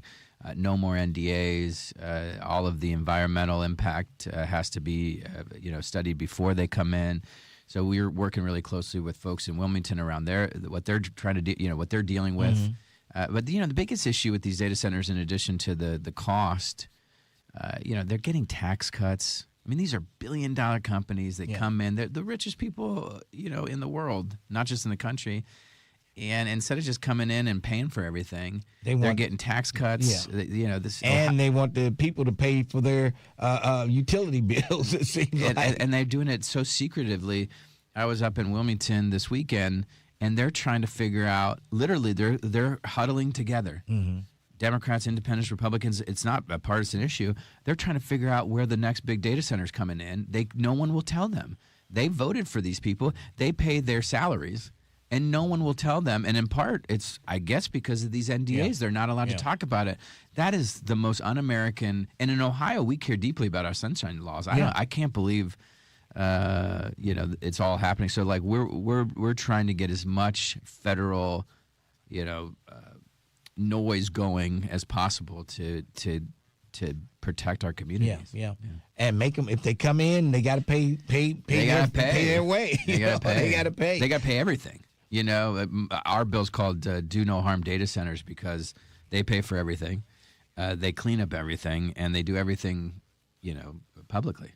What about daylight saving time? Is it gonna be permanent or what? What's going on there? You guys are gonna have to vote on it eventually. So we voted on it in the House. Okay. I voted to let states decide because right now there's about 20 states who can't switch. Okay. And I think states really should make these decisions. But I don't think it's going to pass the Senate, so I think we're stuck where we are for the time being. Yeah. Okay, so you don't think it'll pass the Senate? No. That's what I hear. Yeah. I hear there's, it's unlikely to pass the Senate. So we'll continue to spring forward and fall back. Yeah, exactly. Okay. All right. Esteban, you have a question for Congressman Greg Landsman. It's always a pleasure having him in your office, in your studio. I have a question about what's going on with the SAVE Act and states' rights when it comes to voting. Yeah. And passing legislation to dictate to the states. And I'm just trying to understand how would that work if states, are controlling their own and Congress comes in with the SAVE Act. How would that work?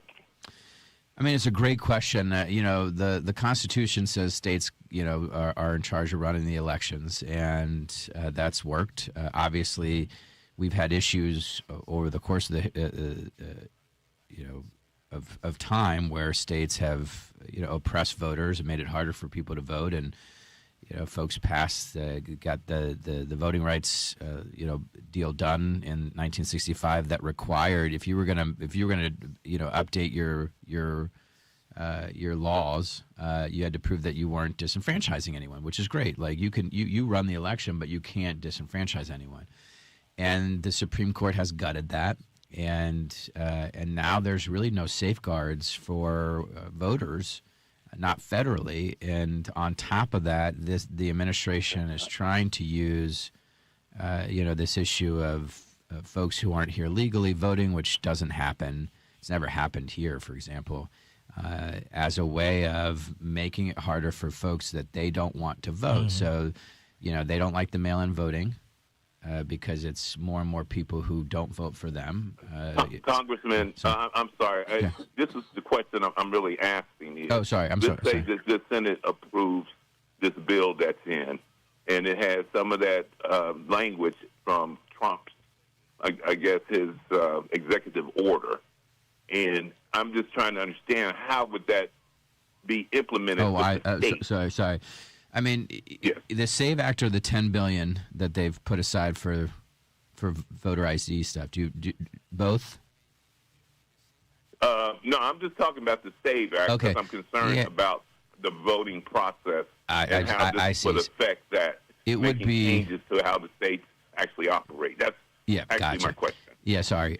If the Senate were to pass it, and it doesn't look like they have the votes, but if they were to pass it, each state would have to change their laws to require a certain ID and certain paperwork. It's entirely possible that people would have to re-register. And for women who are married, they'd have to go get their birth certificate and re-register. If you're overseas and you're serving the country, you'd have to come back and register. You'd have to do it in person. There would be no more mail-in voting without, I think that actually the SAVE Act gets rid of all mail-in voting, so that's done. So if you've got a disability or you're older, states would have to require people to come in person to register. And it creates an enormous amount of paperwork. There would be an expense associated with it, but states would have to figure out how to comply with it, which, by some estimates is, 50 to 70 million Americans would be disenfranchised. Congressman, my last point on that is how likely is that to be approved through the Senate? At the moment, they don't have the votes. At the moment, they don't have the votes. And they don't. Yeah, at the moment they don't have the votes, and this is really the last opportunity, at least in this cycle, for the 2026. Because once the Senate goes on recess next week, assuming they do, Trump is trying to keep them in order to pass this.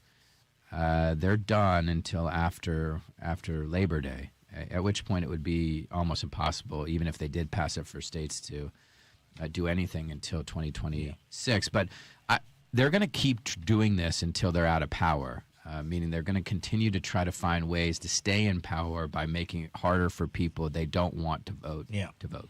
All right, Esteban, I got to run. Thanks, Esteban. Appreciate your call. Appreciate you. All right, thanks. We need to take a break, and then we'll come back. 12:30, The Buzz.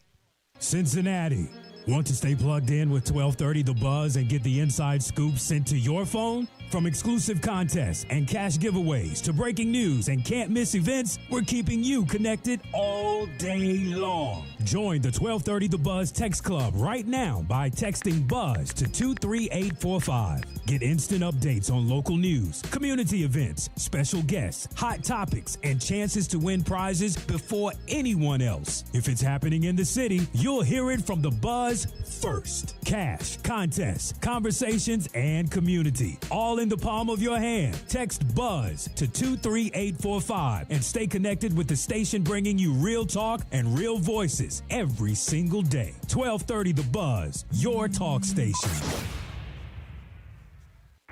Are you looking for a school where your child can thrive? Discover North Bend STEM Academy, Cincinnati's new tuition-free K-5 public charter school. At North Bend STEM Academy, students enjoy hands-on STEM learning, extended reading and math instruction, caring teachers, and a safe, supportive environment designed to help every child succeed. Free breakfast and lunch are provided, and enrollment is happening now. Give your child a strong start and a bright future. Visit northbendstemacademy.org and enroll today.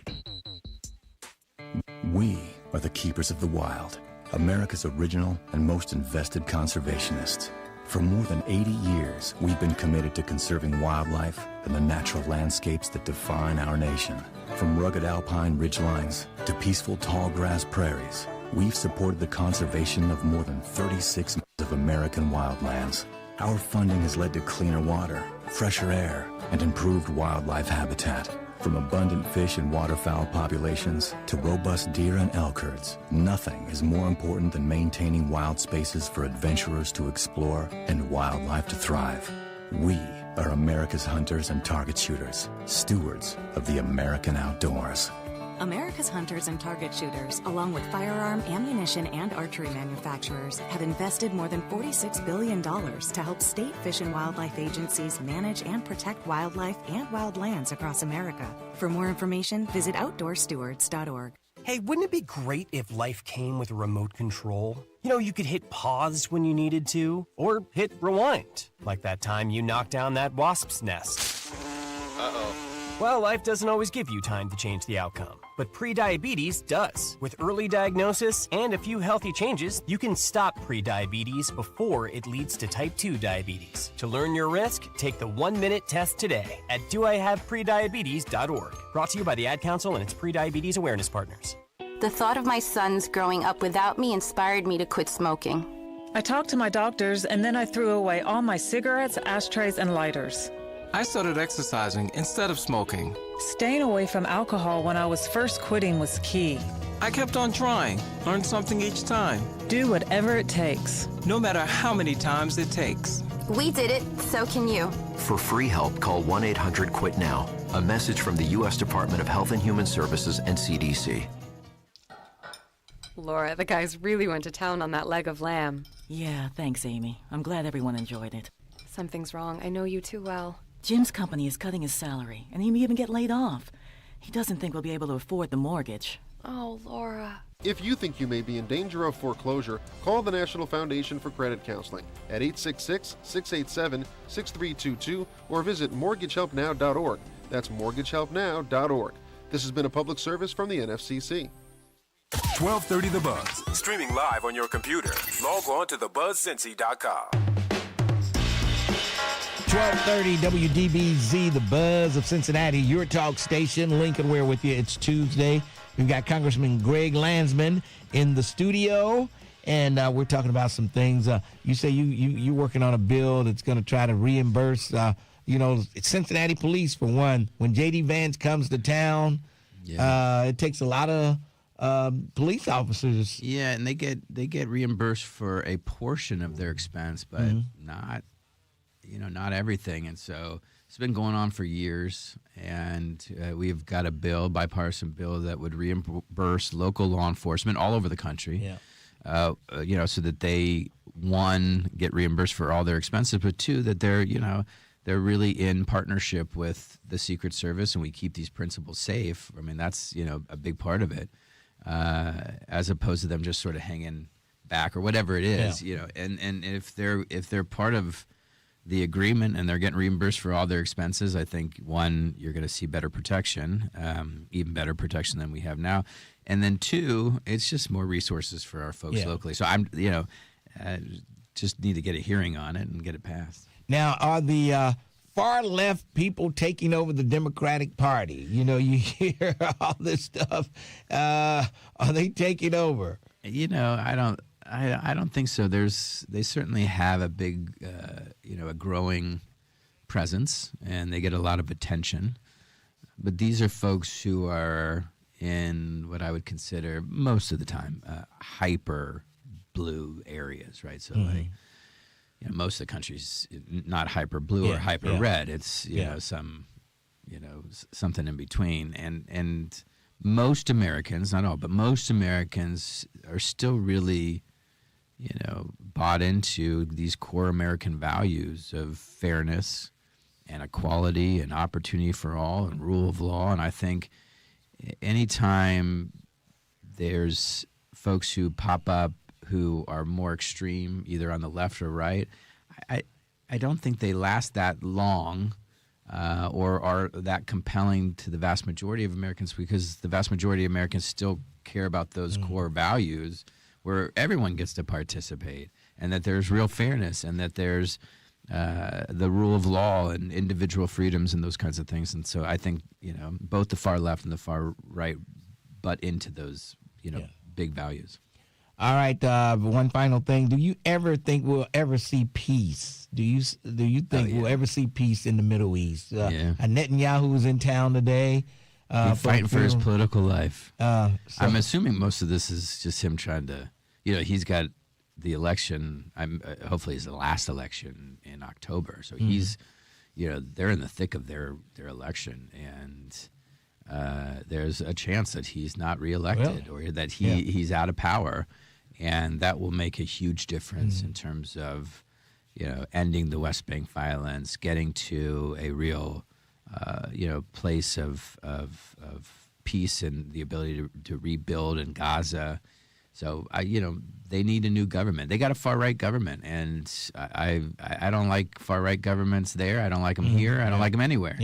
And hopefully this is it. You think so? But on well, peace, it's something I'll spend my entire life. And I think we'll get there. I do. I think the key is normalization with Israel, sort of, everyone on that side is saying, look, they're not going anywhere.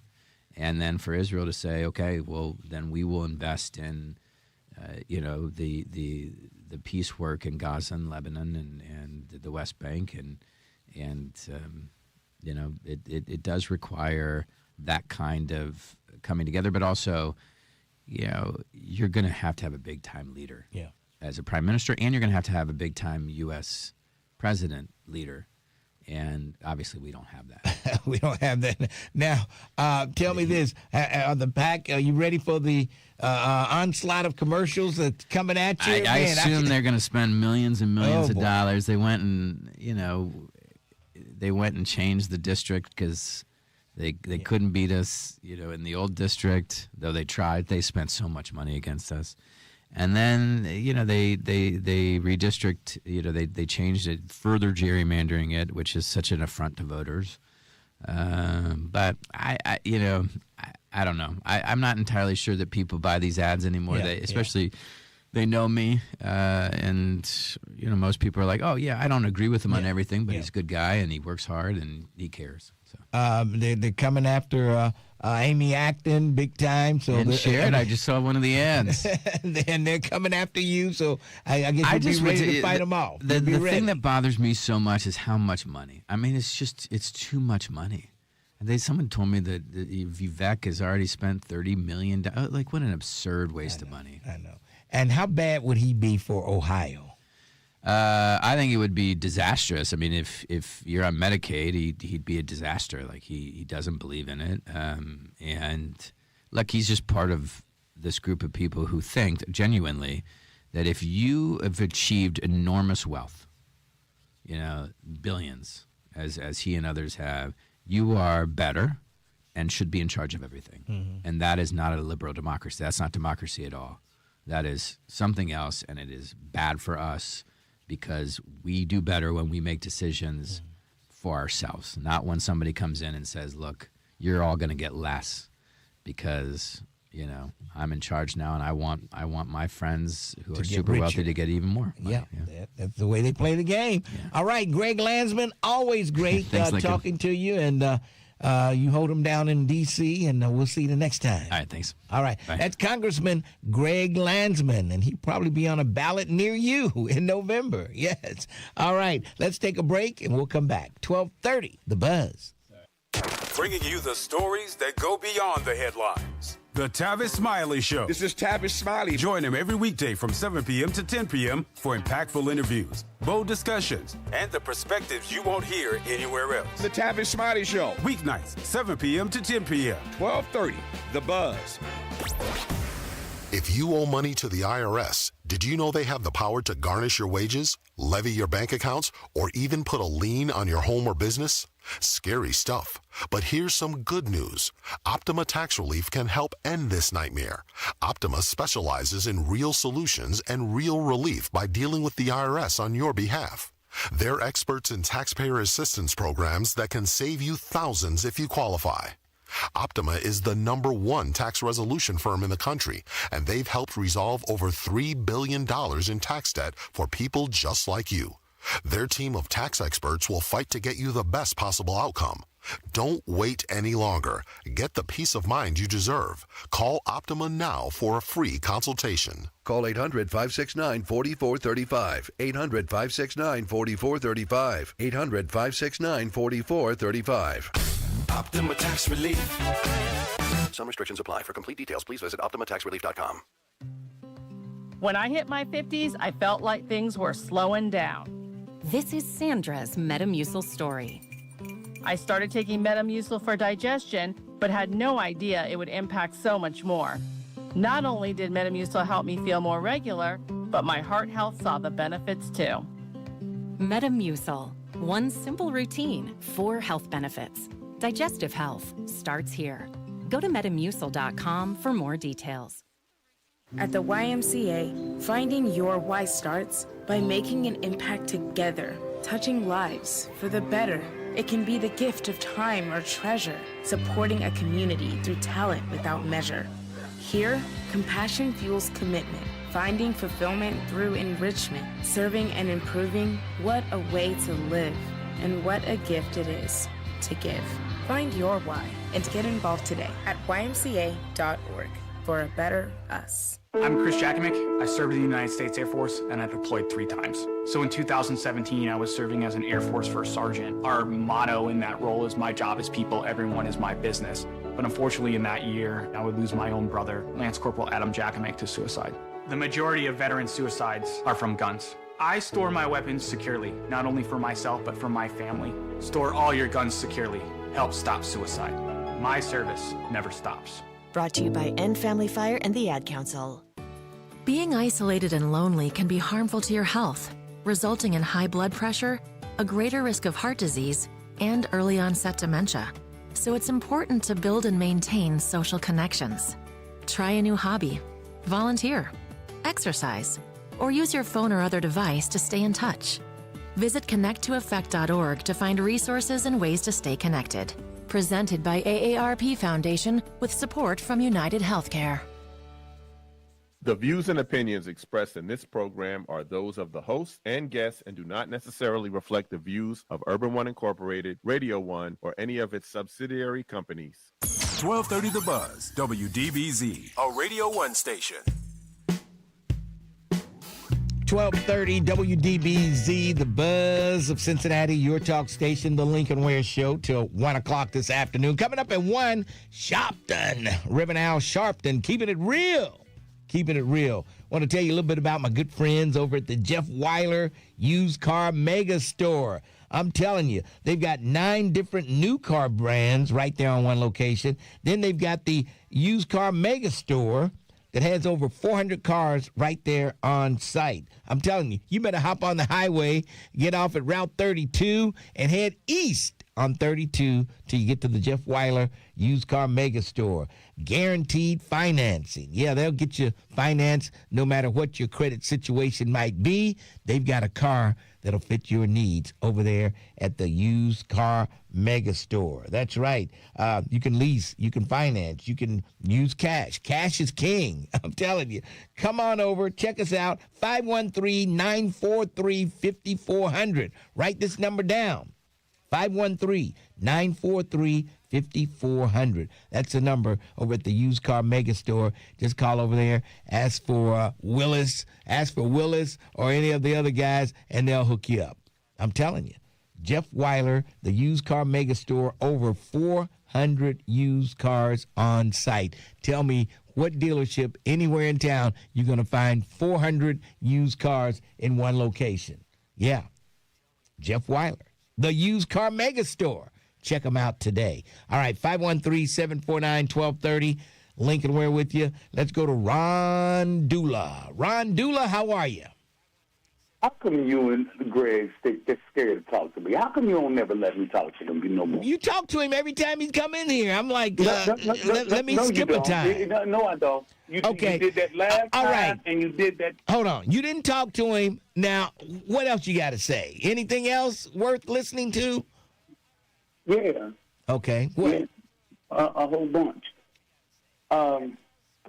Now, I got upset when that whole J-Rod situation jumped off. And the reason I really got so upset, now, everybody talking about J-Rod and the city and all that other stuff. Ain't nobody talking about the entrepreneurs that had to defend for themselves. Now, J-Rod, he probably knew that they wasn't going to give him that space, or he hadn't heard from anybody yet.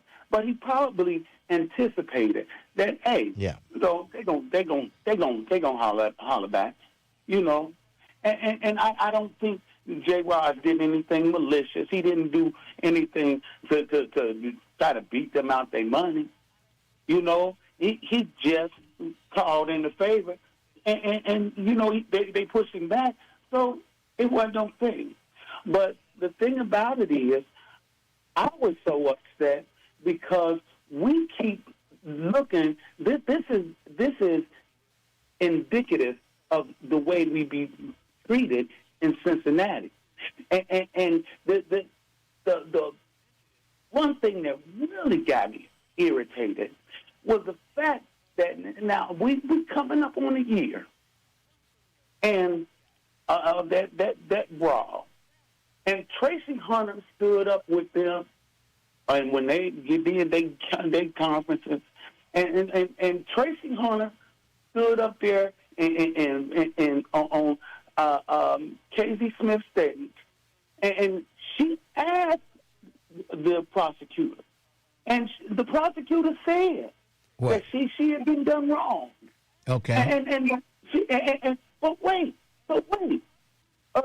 Now, on December 31st, I watched her talk about her filing her brief because she had to do it by then. And fast forward to now. Well, Ain't nobody hold on. I think it's out of the prosecutor's hands at this point. It's up to the Court of Appeals. No. Well, I thought she could have dropped the charges because I thought that's what she said, and I thought that's what they called for. But like I said, this is indicative of how we be treated in Cincinnati. And you wouldn't let me speak to him because I had questions. Because I know you was going to talk the same stuff again, the same old stuff, and then you was going to come up with some bill. What was I going to say? I don't know what you were going to say, but it was... You said I was going to talk the same stuff. What was it? Yeah, the same stuff that you always talk.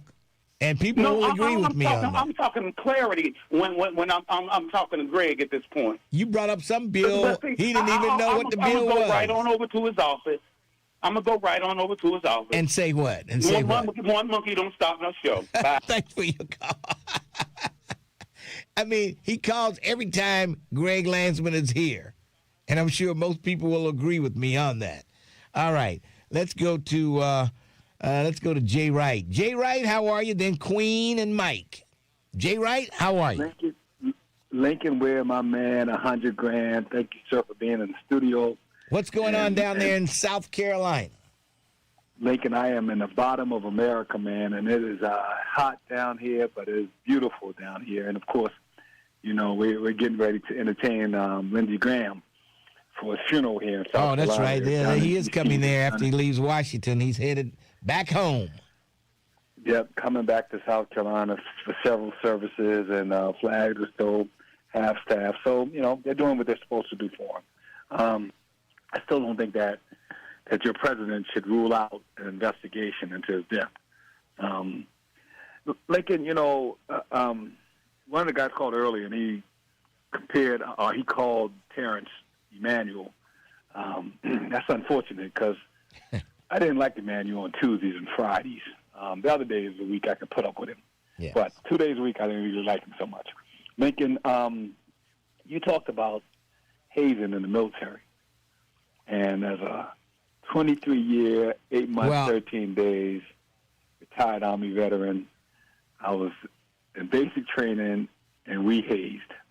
And then I was a drill sergeant for 3 years, and I knew hazing was going on. But it was never to the point like the fraternities. Yeah.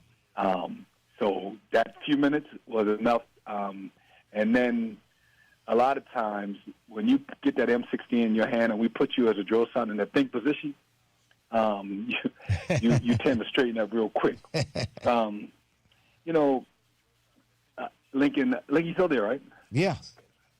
Hello? I'm right here. I'm right here. Something's wrong with your phone. Did you mute me or what? I don't know. Something's wrong with your phone. I got to go. Do you hear me? Jesus Christ. I tell you. All right, let's go to Mike. Mike, what's going on? Hey, Brother Lincoln, Brother Howard, how y'all doing, man? Pretty good. Hey, I had a question, man. Out of all the blanket parties you was a part of, did any other recipients ever bounce back the next day or that night and want some get back? No. And I was only involved in one blanket party in boot camp, and that was it. Why y'all think there's no regular hazing going on in Marine Corps boot camp like y'all tried to make it out to be? But no, nobody, because that person knew why he had the blanket party. He messed up. And he caused all of us to have to do stuff, and he knew why he did it. He was probably expecting the blanket party. So he knew he had it coming to him. Yeah, I got you. But now, these people that are getting hazed, they know going in that they're going to get. Well, they probably do. Going to happen to them, right? But I'm sure they don't realize it's going to be to that extent. I mean, geez, are you talking? I mean, you know, I don't know. These guys are in the hospital now, and kidney. Yeah, and I'm sorry to hear that about them. But why in the world would somebody sign up for something like that? What's the payoff in the end? Brotherhood. I'm trying to wrap my mind around. It's the brotherhood of the fraternity, the brotherhood, and the brotherhood. Yeah, okay. you know, I just want the bonding. Up. You're bonded. Anybody else got anything they want to add to that? I'd like to hear it. So you would not join a fraternity, in other words, of what I'm gathering from you. Oh, absolutely not. I mean, absolutely no. All right. But okay, let me know. If anybody got anything else to say about it, holler. You know? All right, but they can count you out, huh? They can count you me out. Oh yeah, definitely, 100%. You mean you don't want to be a Q dog? Come on, man. Some of my best friends are Q dogs. Well, you know, but man, what you gonna do if somebody hits you, man? Yeah, you know, we're just gonna lay down. Yeah. Okay. You know, I mean, I don't know. I don't get it, but you know, everybody got their own thing, you know. So I get it, but I don't get that. But let me know, man, if anybody got anything to add to that. All right. Thanks for your call, Mike. All right, bro. Y'all be cool. All right. Let's take a break. We've got Queen, Stefan, and the Innovator. Oh, boy. And then we've got a guest coming in. I think she's related to Doug Springs. Yeah, we'll talk to her about something's going on at the Harriet Beecher Stowe House. 12:30, The Buzz. 12:30 a.m. WDBZ, Cincinnati, an Urban One station. Listen online on thebuzzcincy.com. We are 1230 The Buzz, the home of the Lincoln Ware Show. Charges are being filed against a Brown County cardiologist accused of sexual misconduct. He is accused of being inappropriate with patients during exams. He was arrested yesterday on charges including rape, sexual battery, and gross sexual imposition. The man charged in last week's deadly shooting at Carter Lumber in Mason appeared in court Monday. 34-year-old David Cohen is accused of killing 29-year-old Carter employee Vincent Stotzel. Cohen pled not guilty to a charge of aggravated murder and waived his right to a preliminary hearing. A man suspected in a 16-year-old West Price Hill rape case has been arrested. The crime happened in April of 2010 at a location on West 8th Street. The victim told police at the time that she had been raped at gunpoint, but no suspect was identified. Recent DNA testing has led to charges and an indictment of 36-year-old Robert Malone Jr. Malone is now in custody on charges including kidnapping and rape. Monday's scheduled contest between the Reds and Guardians in Cincinnati was postponed due to rain. The game will be made up as part of a doubleheader. I'm Heather Pasco, and 1230 The Buzz. You have an opinion. You've got something to say. And that's the reason why we're here today. 12:30 a.m. The Buzz, your talk station.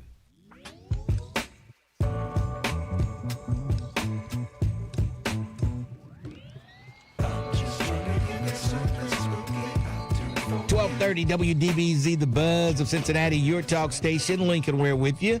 And in the studio with me, none other than Rochelle Thompson. And she's writing the family history. She's doing the family history event over at the Harriet Beecher Stowe House. Rochelle, tell us a little bit about what you're doing.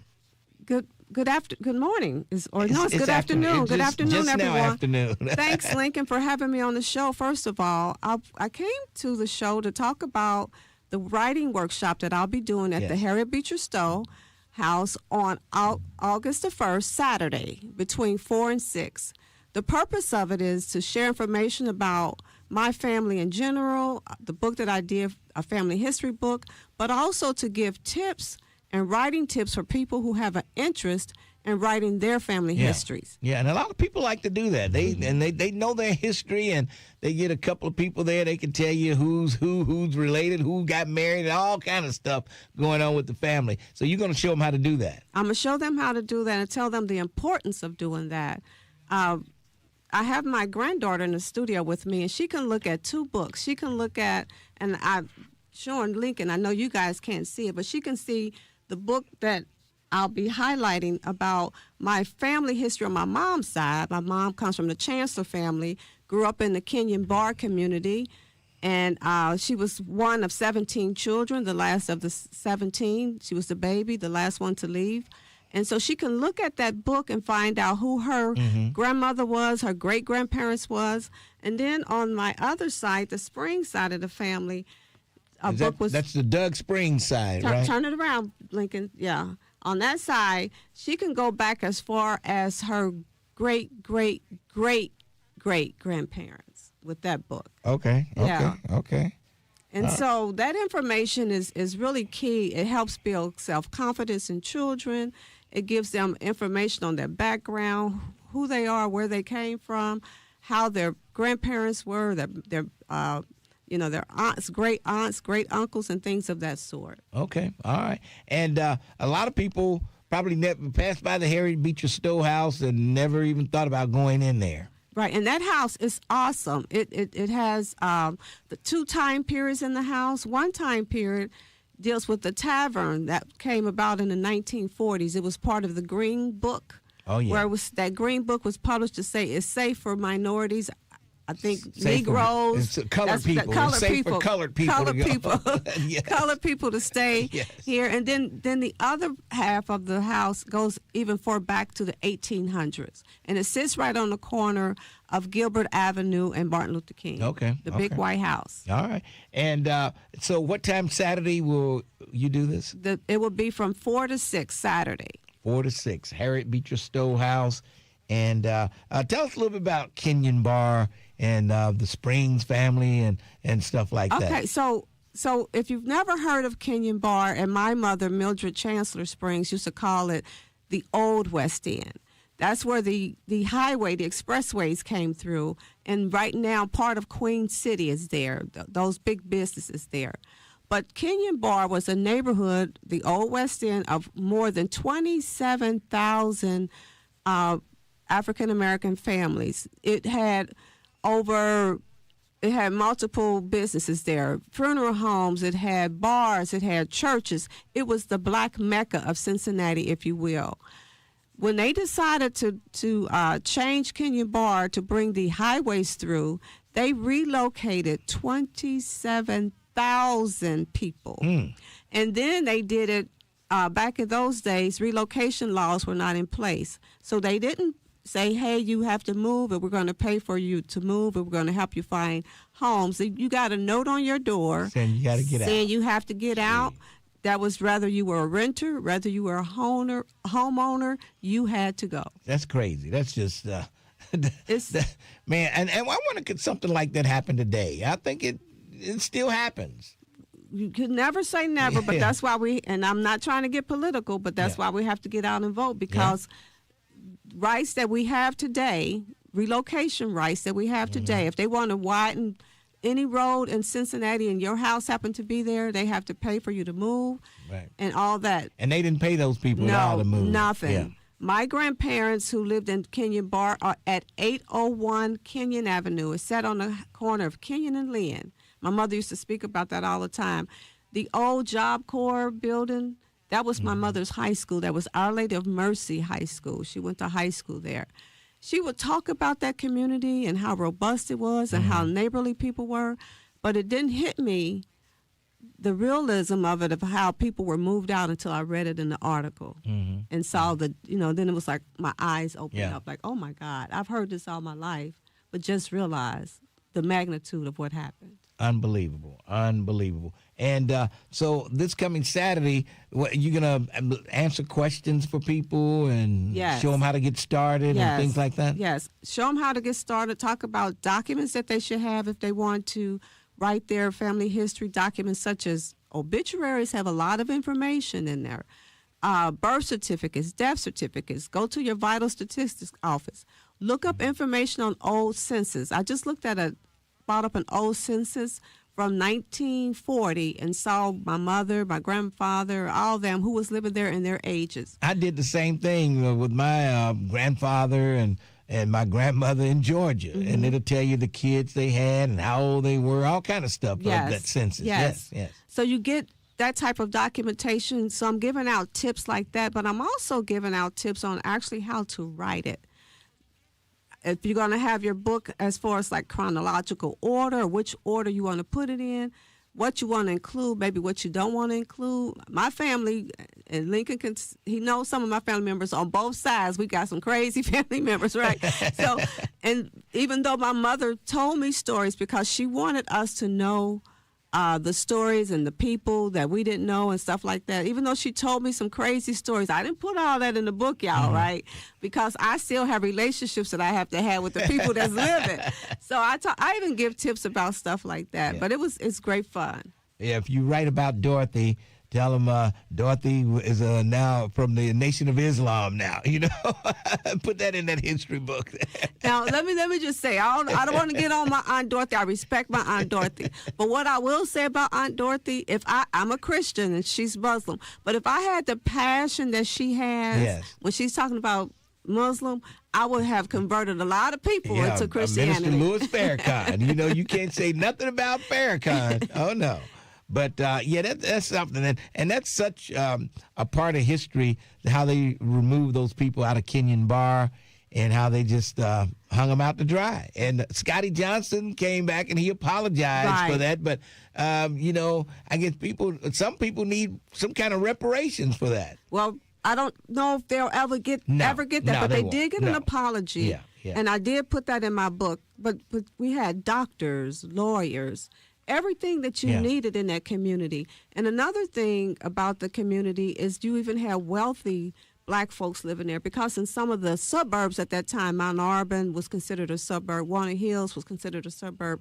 Blacks couldn't go out in those areas as far as to live. So it was a black Mecca, is what it was. Yeah, it and really was. most of them moved to Avondale and Evanston. Yeah. Yes, and so my family went from the old West End. They moved to Evanston, and then they moved to Corryville, then Mount Auburn, and so that's how we went. Yeah.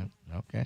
Man, I tell you, that sounds good, and people need to preserve their history, you know, because these younger kids, they won't know anything about their family history if we don't document that stuff. Yes. And so I'm grateful that you had me on your show. Again, please join me August 1st at the Harriet Beecher Stowe House between the hours of 4 to 6. There is a small fee that the Harriet Beecher Stowe House charged for tours. You will be able to do a tour that day and everything. Okay. And you can get some great tips on researching your family history and writing your family history and publishing, if you want to do publishing of your book. Now, for me, because I use some of the pictures from the Union Terminal, want to let you know the Union Terminal has a museum inside there, but they have a library inside there. I was able to go inside that library, which is down on the ground floor. Every house that they knocked down at Kenyon Bar, they had to take a picture of every house, every building. So that information is stored at the Union Terminal. I was able to find out information where my grandfather worked, where his brother worked, information as to how many people lived in the house, and it's just great information. I even got a picture of the home that my mother was raised in. Really? So they've got a library down there. It's a library, and you're not allowed to take your purse in there. If you can't take anything in there, they have a locker. You have to put your stuff in the locker because they do not want you to take that information out. Really? Okay. Yeah, and it's a great resource of the old Kenyon Bar community. All right. Well, hey, I appreciate you coming in and giving that information, and people need to go over there and figure out how to write their family history. Thanks, Lincoln. Thanks for having me on the show. All right. Thank you for joining me. That's my good friend Rochelle Thompson, and she's a member of the Springs family. Yes. Let's take a break. We'll come back. 12:30, The Buzz. Hey, y'all, what up? This your boy, Ricky Smiley. I want to drop you an invite to something a little more personal. This is Ricky Smiley on the Spot, where legends get loud, real, and sometimes a little reckless. Ricky Smiley on the Spot. No script, no rush. Just super real conversation. This ain't your average talk show. Let me thank me. Y'all want to talk about Ladero? That's just a piece of it. Catch the full episode of Ricky Smiley on the Spot wherever you get your podcast and on the Urban One Podcast Network at urbanonepodcast.com. Here at Urban One, we pride ourselves on supporting local and national Black-owned businesses throughout all of our radio markets. Since we began our Buy Black campaign, we like to spotlight some familiar and unfamiliar businesses in our communities. From arts and crafts, restaurants, clothing and apparel, heating,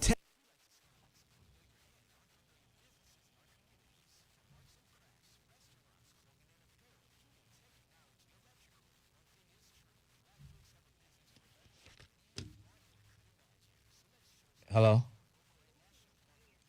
Oh. Yeah. Okay. Okay. Right. Did you see my email about consideration? Okay. Let me call you back. Okay. I got to go. So what now? I emailed you yesterday. Can you stick around?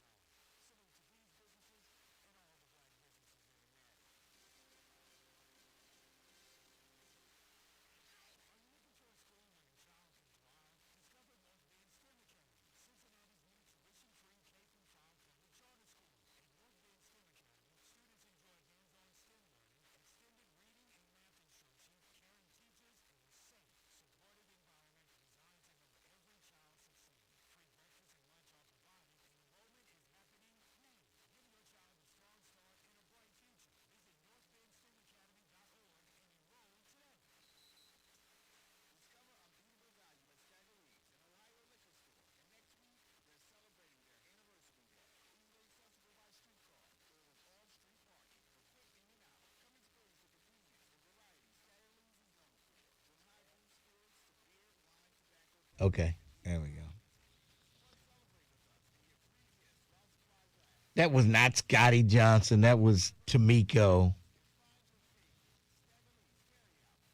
telling me about when we on that long shot. She said they could see my phone. If somebody would like to, somebody might try to take a screenshot of my phone and blow it up to see what was on.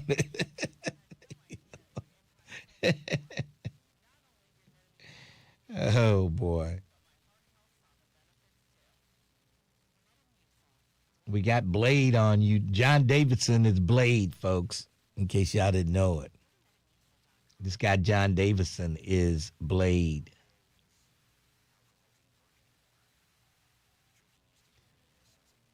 Pay attention when he checks his phone, you'll see. Oh, boy. That was not Scotty telling me anything.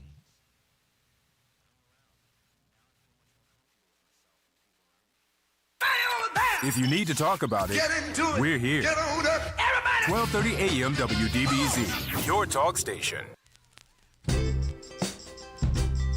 1230 WDBZ, the buzz of Cincinnati. We're going to have to find some more songs.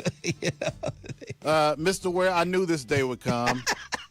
And I've been listening to more songs, and it just doesn't get any better. Really? Are you kidding me? Oh. I wish. It does not get any better. Is there anybody we can talk to at YouTube? You can't talk to anybody anymore, can you? You just can't talk to people anymore. Lincoln, the rules are the rules, Mr. Ware. It is what it is. Well, they say you can change the rules. They were supposed to change the rules for J. Rod, so why can't YouTube change the rules for me? Make an exception.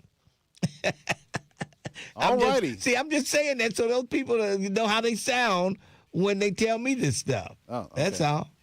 So, all right. Let's move along. 513-749-1230, The Lincoln Ware Show. Looks like Queen is up. Oh, boy. What's going on, Queen? I'm almost afraid to ask. Well, if you let me get a paragraph in. You had Greg Redford on talking about the war. Wait, hold on. Now, are you talking? Hold on. Sister on talking about history. Queen, are you talking on the speaker? Don't talk to me on the speaker. Just talk into the phone. All right. Yeah, so this is what, like I was saying, you had Greg Glassman on talking about the war in Iran. Then you had a sister on talking about history. So let me get a paragraph in. Yeah, so Greg Glassman, I trust Netanyahu more at this point because Greg Glassman insulted Donald Trump, who's the only president who knows right from wrong. Oh, my God. Now, over there in Iran. Wait, hold on, Queen. You telling me Donald Trump knows right from wrong? Are you seriously listening to yourself now? Syrian, German. Oh, boy. Donald Trump is German, but he's also Scandinavian. He knows right from wrong. And over here in America, the best thing from right and wrong is trying to end crime. That's what he's doing as the president. That's the best thing you can do. Try to end crime. Now, I'm antiquitous, so I can go back thousands of years. Now, if you want to know who the first Iranians were, they are, in fact, West and East Africans. All you got to say is Africans were the first Iranians, just like everybody else. And all kinds of video will pop up to let you know who you were. Oh. You can say that for any race, that Africans were first, and you will get the video on that knowledge. Okay. Okay? Okay. I hear you. All right. Let me just say one more thing. Quickly. All right. The so-called religion that you guys subjugate yourself to right now, this standoff, back off God, it's the same one who allowed all the other slaves to be free, but their hook was to make sure that the Africans be free, slaves for life. That's the hook. Oh, boy. That's the hook. All right? The Africans will be slaves for life, but everybody else can go free. But that didn't happen that way. The West Africans here, you guys on the radio station, y'all are all morphers because y'all are part of that race. that Aryan race. You stick to the German race. How are black folks whose ancestors are from Africa? Let them give you up. How in the hell are we part of the German race? What the hell are you talking about? You feel me? No, I don't. I don't feel you. Okay, well, if that's like I said. Africans were the first Iranians just like everybody else. When you get the time, if you can say that, then you have that information, and you can say it for any race. Spaniards, Germans, Jews, anybody. Before you go, and get that knowledge. Before you go, but you still think the German man is the superior man of all, right? He's the top, right? You still feel that way? Lincoln, I can look at you and see that you morphed right into him with your bald head and pot belly. What? You say I'm a German. Is that what you said? You a morpher. What the hell is that? You else a morpher? Look at the city manager back in 2014. Now that's a morpher. All right, Queen. Where do you live? Because we're gonna throw you a blanket party.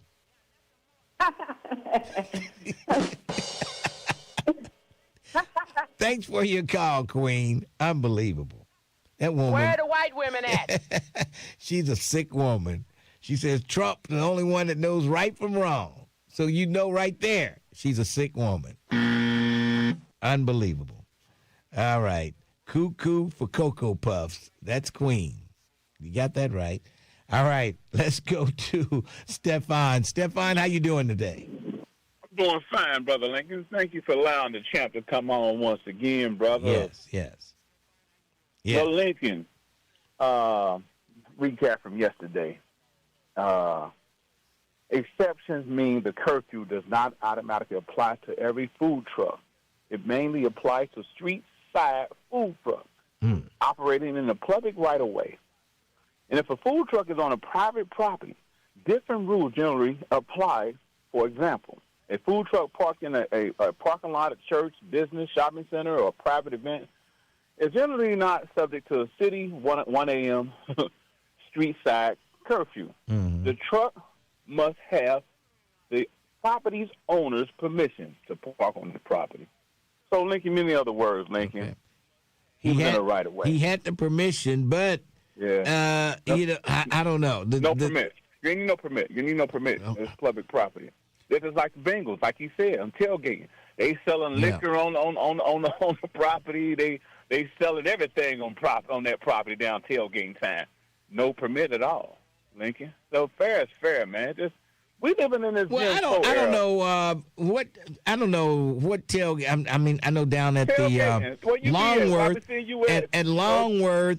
And they don't sell the liquor. They actually, most of the time you see liquor, they're offering it for free and you can leave a tip.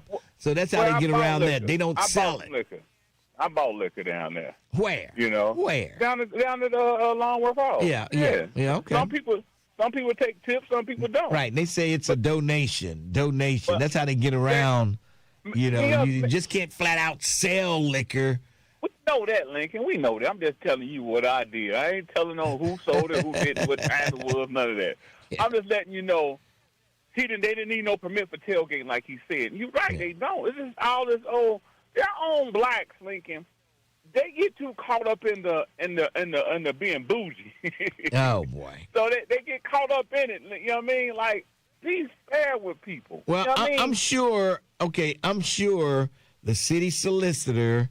I'm sure the city manager conferred with the city solicitor to make sure that they had all the T's crossed and all the I's dotted before she sent out that statement on the permits and all that stuff. Lincoln, first of all, people that's in a position, they take orders from other people, correct? Yes. And so you saying that no matter what, even if the solicitor knew that was wrong, just because the city manager told her to write it up, she did it anyway. Is that what you're saying? Hey, there you go. That's what you're saying, and that's what I'm saying. The city solicitor is there to keep the city manager out of trouble. Lincoln, you can't even get around this, Lincoln. It's just what they doing, Lincoln, is super wrong. We living in the Jim Crow era, Lincoln. You know what I mean? We are, Lincoln. That's why you're laughing. Oh, because boy. watch this. You got white folks calling on black folks off a piece of paper in their parking lot. That's a piece of paper. That's a fine. That's a $500 fine. So let's change that around. Black folks, y'all calling the white folks if you see some paper in a parking lot that don't supposed to be there on their property. That's a fine for them, too. Maybe, maybe not. But, Lincoln, this has got to stop what we keep going through as black people, Lincoln. Our community so-called leaders, I keep saying it, brother, they got to be there for the people, man. I guess they can't, because if they say the wrong thing, they check get back void. Oh, that's what I'm assuming. But, Lincoln, I went up to the floodgate that didn't open up. It didn't work. Oh, so, yeah, they closed off Madison Road today to test the floodgate. Did you know that? They started about 9:30 this morning. Madison Road down there by the floodgate was closed. I was up there. Yeah. I was up there, Lincoln. And how did it look? What happened? Man, listen. I did a live report on that. Man, that mug ain't never been moved. It's rusted, corroded. I mean, you got rust. You know, in the tracks, you got rust peeling. Yeah. That mug ain't never been. You got spider webs. Somebody was lying. Like they say they test that once a year or something. Somebody's lying. Somebody's lying. I got in the groove of it on the ground, Lincoln. I found that. Look at all this debris in here. It's all. Oh, I forgot. I'm not allowed to say the city is lying about the floodgate being checked every year. I forgot. I can't say that. I say that, Lincoln. You don't got to say that. I can say it. Come on. I'm saying it. Somebody's lying. I don't believe that floodgate was open every year. Lincoln, I recorded that man on top of there doing the wires, rewiring the whole system up there, Lincoln, on Sunday. I went up there on top of it. Lincoln, you go in the groove of it.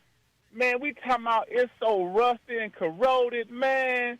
That's a damn shame. They ain't never ever. It needs lubricated up in that mud, Lincoln. Yeah, it probably does. Yeah. Yesterday you was talking about. You had a doctor on there talking about the testosterone level. Testosterone, yes. Testosterone level. Yes. And Lincoln, one thing about that, you don't need no shot to perform in bed. None of that. You don't need none of. Thank you, Terrence Howard. I'm gonna break it down to you, Lincoln. You don't need none of that. First of all, quit laying. Well, hold on a second. We were talking about Hegseth, who is who's the cabinet member, Department of War. He's over the Department of War. He wants all of his soldiers to get a testosterone test, and the ones have low testosterone, he probably wants them to take a shot or take a pill or do something to bring those levels up. But right, I understand. They give you that strength too, like a B12 shot. Yeah, we weren't talking about testosterone is not only has something to do with sex. I mean, that's sometimes if you take it, it still won't help you. Right, I understand. You silly. But I heard you almost said it helped me. You almost said it helped you, didn't you? Hey, Lincoln. You automatically can actually get that in your body without natural. You know what I mean? Okay. Watch this. I'm glad you said that. It helps me in a different way. I don't lay down with angry-ass women. How can I lay down with you and I can't stand up with you with a good conversation? Oh, you get what I'm saying? Yeah. If I can't get along with you standing up, how the hell I want to lay down with you? Okay. I'm not wrong. And you saying that to say what? Lincoln, you got to have that positive energy while you standing up talking to that woman before you lay down in the bed with that woman. Y'all got to have that great energy, and you'll have that great connection. You won't have no problems in the bed.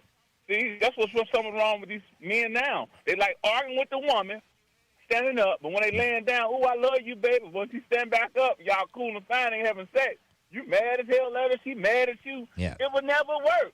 You got to have great energy. When great energy there, great sex is always going to be popping off, Lincoln, like fireworks, player. What's wrong with you? But anyway, Lincoln. Yes. I called Terrence. I called in. I told, no homo. I told Terrence Howard, man, you the love of my life now, brother. All right. But anyway, Lincoln, I appreciate you, brother, man.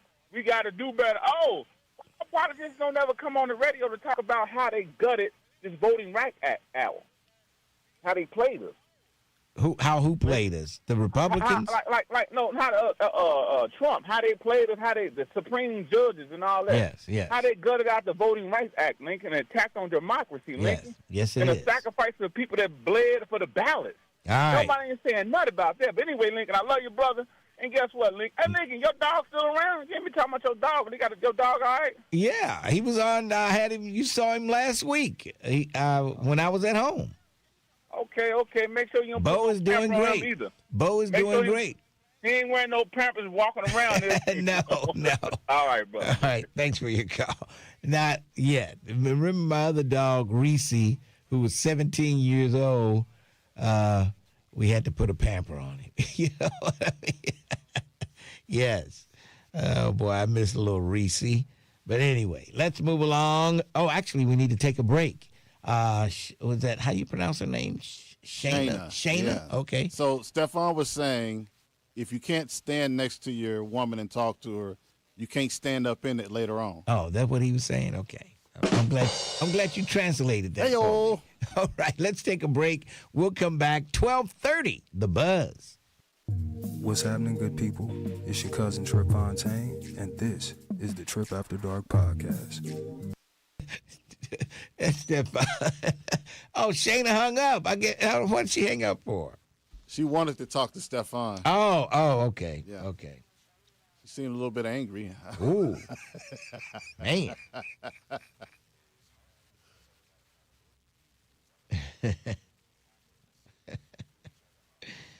Somebody said, say testosterone again, Stefan.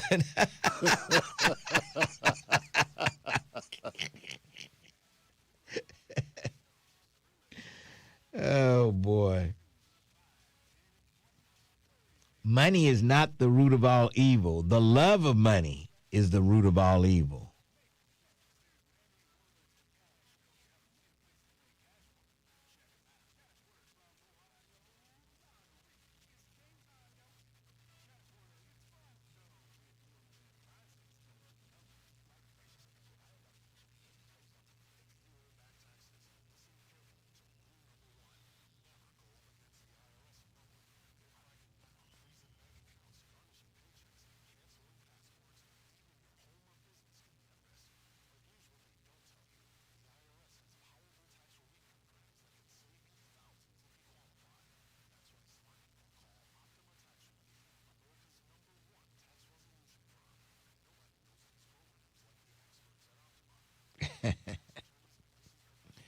Oh, boy. Oh, boy.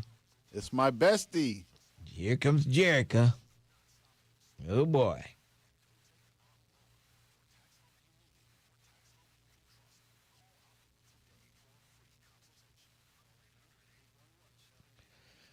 Oh, boy.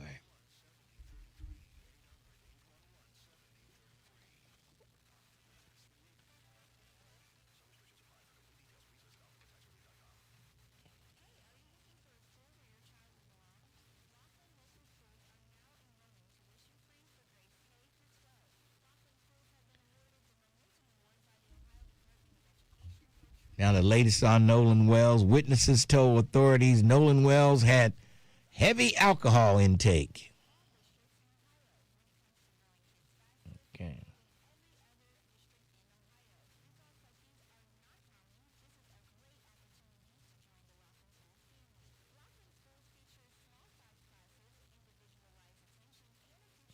The United Cajun Navy says Nolan Wells was not fully clothed. Okay. As previously stated when the body was found. Oh, boy, I tell you, it's so many mysteries surrounding that case.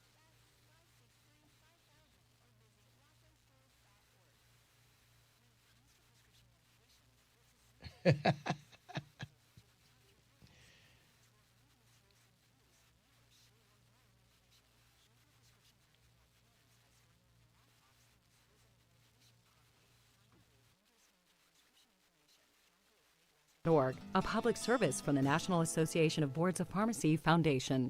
Wake up every weekday morning with Get Up Mornings with me, Erica Campbell, from 6 a.m. to 10 a.m. on 1230 The Buzz. 1230 WDBZ. We are the buzz of Cincinnati, your talk station. It's the Lincoln Ware Show till 1 o'clock this afternoon. And let's see, we've got Jerica, the innovator, and we've got room for, and the people who called yesterday, and I didn't have a chance to get to them, and I told you to call back today. Feel free to do so.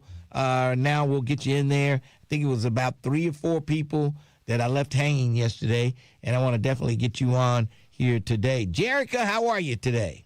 I'm doing well, Lincoln. How are you? I'm doing great. It was good seeing you on Saturday downtown. It was good seeing you, too. You always telling my business, but it was good seeing you.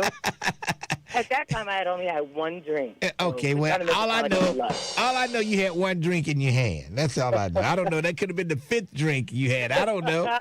It was the first of mind to business. Okay, so I need you to stay with me on this, okay? So stay with me. Don't try not to interrupt. Go with me. So, this is a safe place, and of course we all love you.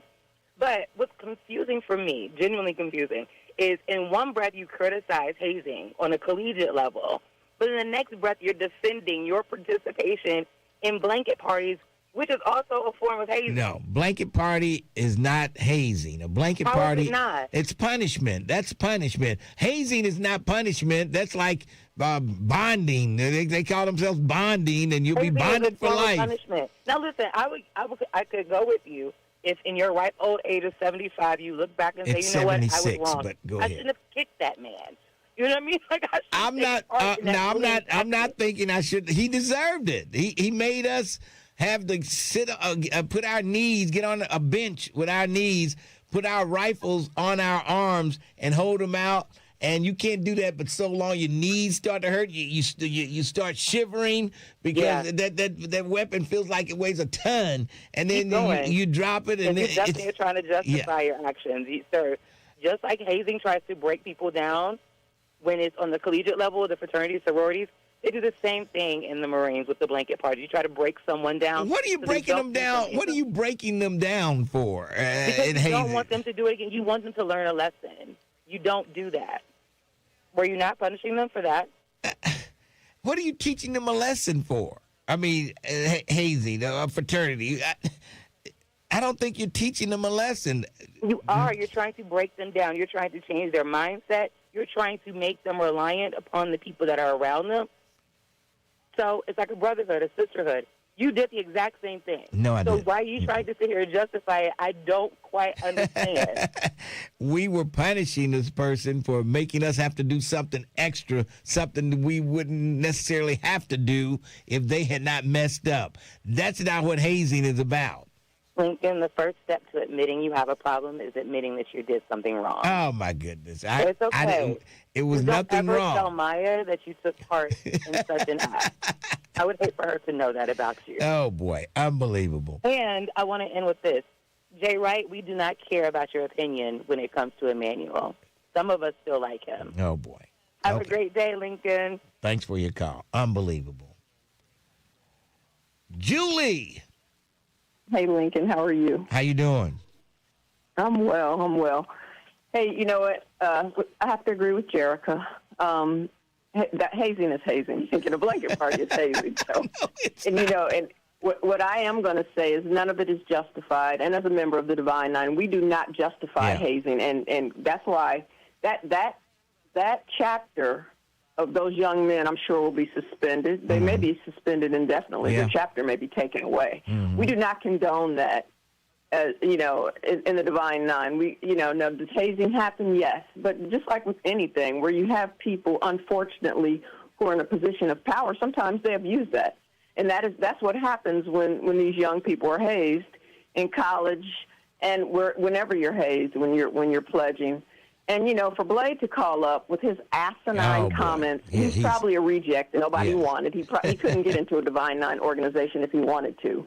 But for him to say that we are, spies and stuff like that, no, Blade, we are often the ones who are in the community trying to, do good things for the community in terms of, empowerment of just disenfranchised parts of our community. Every person that I know who's part of the Divine Nine is trying to work either in the school system to help our young people, on the collegiate level to help our young people, or to try to get our young people into college, or like it's a huge push right now. And I'll be down on the square Friday, Blade, if you want to come see me. I'll be down there trying to get people registered to vote. So those are the things that we try to do in the community because we know that our community is disenfranchised. For him to call up here talking about we think we're better, no, we are part of the black community. We know who we are. Blade, I would bet you any amount of money that more of my money and time has gone towards disenfranchised people than you will ever put forth. So stop calling up here talking stuff you don't know anything about because you're a loser. Yeah, that's why you call up to Lincoln trying to talk down on the Divine Nine. You know, the Qs are getting ready to come to town and they'll have a good time and a party and everything. But they'll do stuff for people. Every sorority and fraternity, they always giving back to the community. Thank you, Lincoln. And for him to call up here and try to dog us out because he's jealous, and there's a number of people, black people who are in the Greek letter organizations, they think no, we don't think we're better. Yeah. But, for us to try to do better as a people, don't hate on us for that either. And, I'm just sick of the ignorance. And, every time I have a sorority or a fraternity on my radio or TV show, it's something about an event they're doing to give scholarships out or do this and that for the community. Lincoln, it's always that's what we do. We yes. raise funds all year around to try to give back to young people who are trying to go to school and who are trying to better themselves. So, for people to say that, we are, we think we're better than, that's not true. We oftentimes, people in the Divine Nine, they do have higher incomes because they've gone to college and they've gotten they furthered their degrees, whether it's, masters or PhDs. So don't hate on people for that. Don't hate on people for bettering themselves. Yeah. It's ridiculous, the hate that we have. Blade he hates himself. That's why he hates other black people. That's all I need to say. I'm sick of the trash that I hear coming out of some people's mouths who know nothing about it. Don't let them get you upset, Julie. Don't let them get you up. That's what they want to do, get you upset. But Lincoln, it's ridiculous. Yes. It's ridiculous for him to call up here and talk about, we think we're better than somebody. No, we don't think we're better. We're in the community trying to better other people's outcomes and lives. That's what we're trying to do. You're right. But Blade, go down to the conclave. Go down to a bunch of the brothers down the Qs and tell them they're sellouts and stuff like that. See what happens. He won't do that. I dare you. He won't do that. I dare you this weekend to go down there and talk trash to those guys. Because you won't, because you're a chicken. You hide. You're a keyboard terrorist is what you are, Blade. Oh, boy. Anyhow. That's what he is. All right, Julie, tell us how you really feel about Blade. you know I do. Thanks and John for your Davidson, call. yes. Look at him. See, he's up here on the, once again. Chat, like I said, you can find me down on the square Friday. Come find me. We'll have a conversation. All right. Thanks for your call, Julie. Bye, Link. All right. Oh, yeah. Julie will show him a blanket party for sure. And she'll get some kicks in on him. That's for sure. Unbelievable. All right. Somebody said they hazed rookie cops. I don't know about that. I don't know if they did or not. But y'all need to separate a blanket party. You need to separate a blanket party from hazing because they are not the same. I want to get that through your heads now. It's different. Didn't you say you were getting your kicks in the blanket party, Mr. Ware? Yeah. You don't think kicks cause physical pain? Well, I mean, you don't think he was okay? Now if we had been kicking over and over for an hour or beating him for an hour, like I say, it was so quick. Boom, boom, boom, boom, boom, pop, pop, pop, pop, pop, and then it's back in the box like nothing happened. I don't know, Mr. Ware. Like nothing happened. I don't know. Nobody was trying. Look, we didn't want to injure the guy. We just wanted to teach him a lesson. Kick him? We just wanted to teach him a lesson. Why kick him if you didn't want him injured? Well, you can punch him and kick him. We just wanted to teach a lesson. It was all about teaching a lesson. I can't believe y'all going crazy over a blanket party. Let's take a break, and then we'll come back. 12:30, The Buzz. Lincoln Ware is on demand. On demand. That's right. Listen to the Lincoln Ware Show when.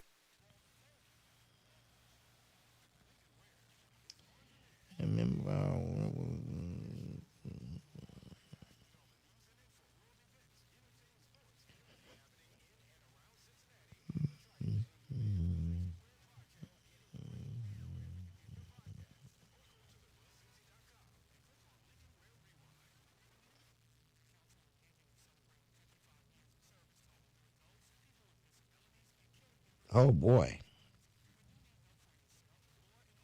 A woman was taken into custody after she allegedly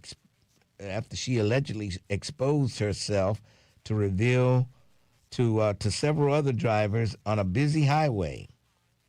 Where was this highway?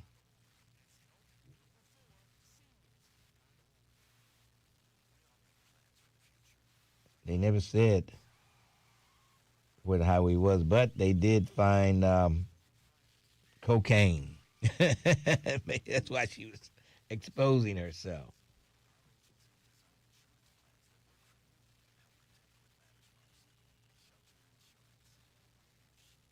Marines are teachers. There you go. You need to apologize to that man you beat, Lincoln. Oh, boy. What was in Tennessee? Oh, that the lady who exposed herself? Okay. I just saw it on the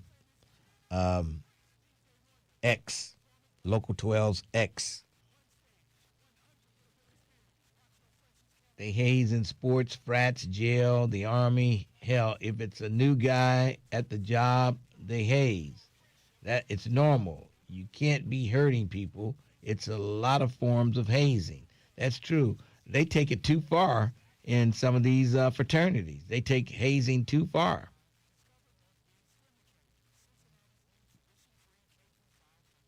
I'm not going to drive all the way to Tennessee, Jerica, on my way to work. I'm more classier than that. Oh, boy.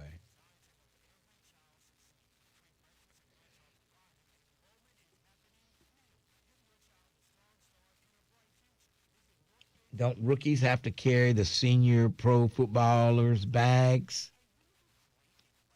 And that's hazing. Yeah, but that's better than getting punched and kicked. Jerica said hazing is hazing, and Lincoln, you took part in it. Oh, Jesus. Blanket party seems like actions of young chumps. Oh, boy. Blanket parties are always justified.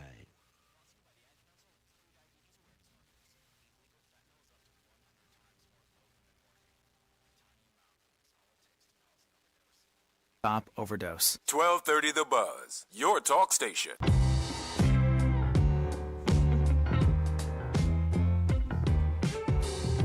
.1230 WDBZ, we're the buzz of Cincinnati, your talk station. Hey, don't forget about the 38th Midwest Regional Black Family Reunion. It returns to Cincinnati August 13th through the 16th.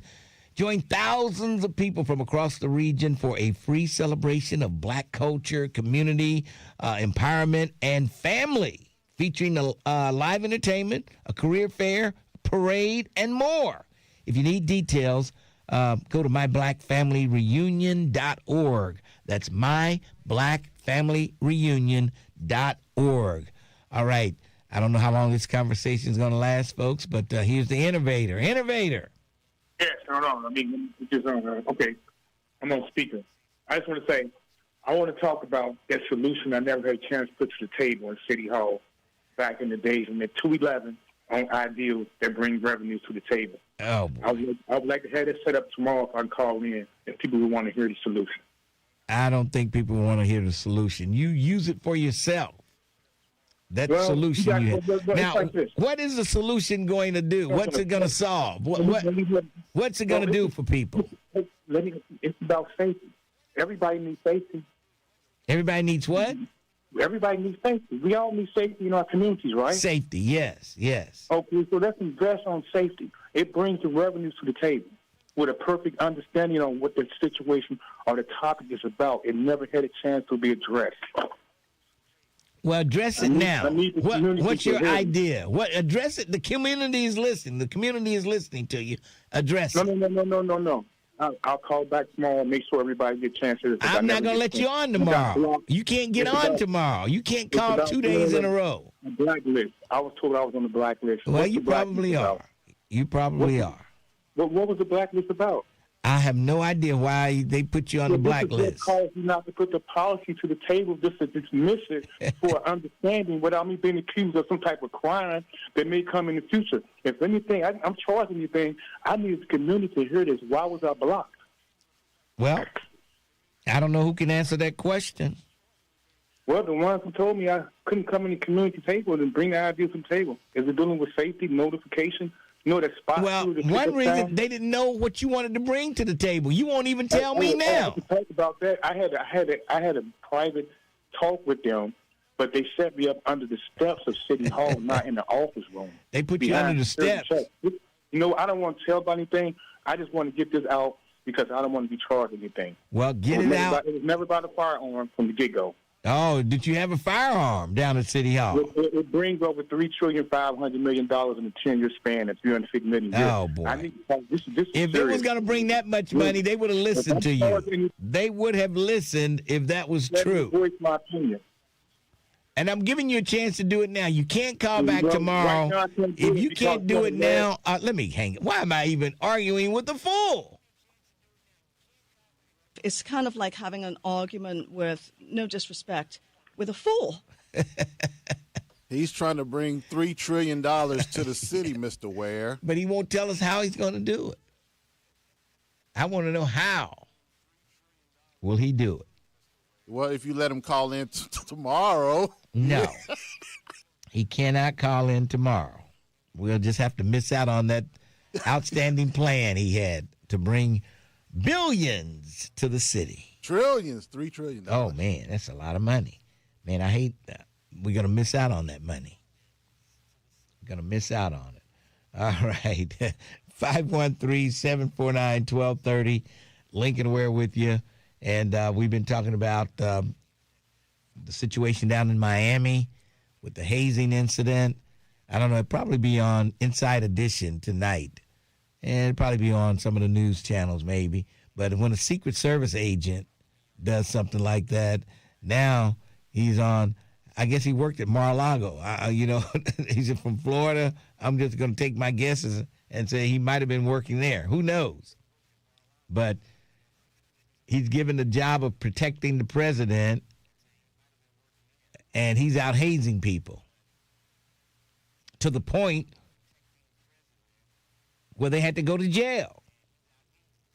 Where he had to go to jail, they had to go to the hospital from his hazing.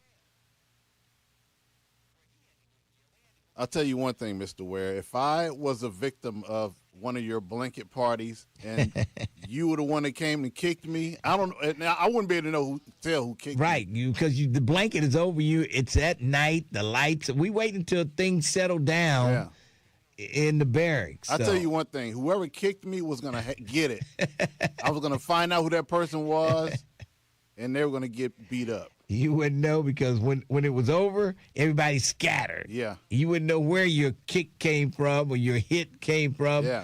Because everybody scattered. By the time you pull the blanket off of you, everybody's gone. I'll be measuring feet. Somebody's going to get beat for kicking me. Kicking? Oh, boy. I tell you. Unbelievable. Somebody said, Mr. Ware, you need to have a show with the Innovator and Queen Noble in the studio for 3 hours. I would be making reservations over at the Lewis Center if that happened. I would just go ahead and check in after I leave here to the Lewis Center. Oh, boy. Yeah, and let's make it clear. Yeah, the white fraternities do the same thing. They do even when they kill people, making them drink alcohol poison. They'll make you drink yourself to death instead of beating you to death. You know, death is death. They both are the same. So, yeah, we're not just criticizing the Kappas. But they're in the news now with the last story with the Secret Service agent. And I don't think it would get as much play if it was one of the other just students on campus. But a Secret Service agent who's now been put on leave from being a Secret Service agent because of hazing, put 2 kids in the hospital. And another guy was arrested with him. It was like 3 of them involved in this hazing. And I guess it happened off campus. So that's going to let the fraternity maybe off the hook a little bit. You know, I don't think they're going to be able to suspend the fraternity from the school. I don't know. But, yeah. Oh, boy, here we go. Kicking a person is inhumane. Folks don't kick a dog, but it's okay to kick a person.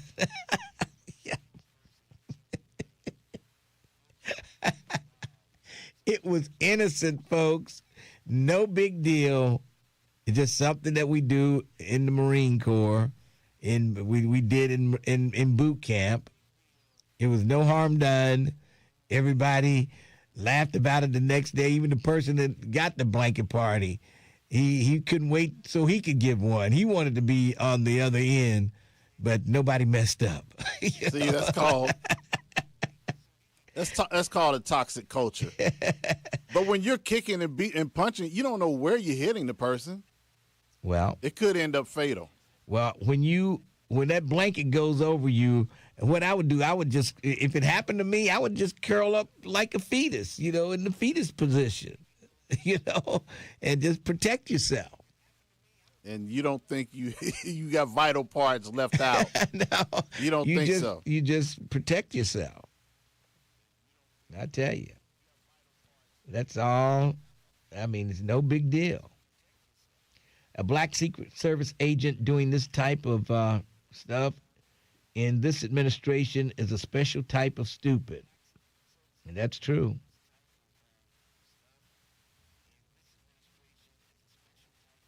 Everybody wishes they could do what Lincoln Ware and Terrence Howard does for a living, and many because they can't hate. Okay. They know Lincoln, they're just trying to judge you. Yeah. Unbelievable. Yeah. That's pretty much going to wrap it up for a Tuesday. That's what it is. It's a Tuesday. And don't forget the Black Family Reunion. Oh, by the way, I'll be broadcasting live down at the Stagger Lee's this coming Friday. So come on down, Elm Street, 2020 Elm Street.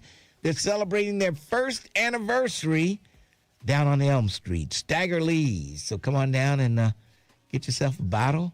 Yeah, maybe you Omega Sci-Fi guys can come down and get a bottle. Y'all will be partying hard this week here in Cincinnati. So stop by Stagger Lee's. I'll be there Friday from 4 till 7. That means I have to do 2 shows. Maybe I'll work from home on Friday, and then after I eat my breakfast, I can just go to sleep and wait until it's time to come down to Stagger Lee's. Yes. I don't know. We'll see.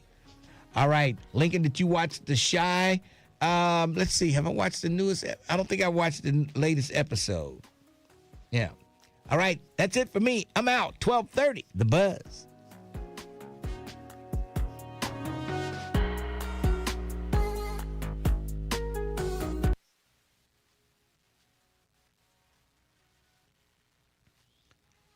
LaDonna Cincy, she went there for the first time Friday. Okay. Blanket parties are excused methods of hazing. Oh, boy.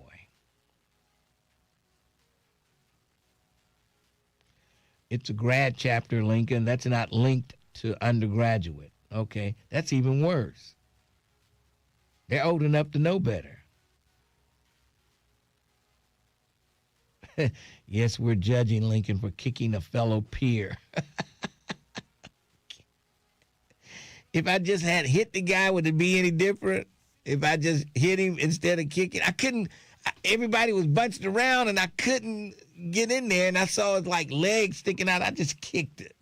You know, I couldn't get in. Everybody was getting in, and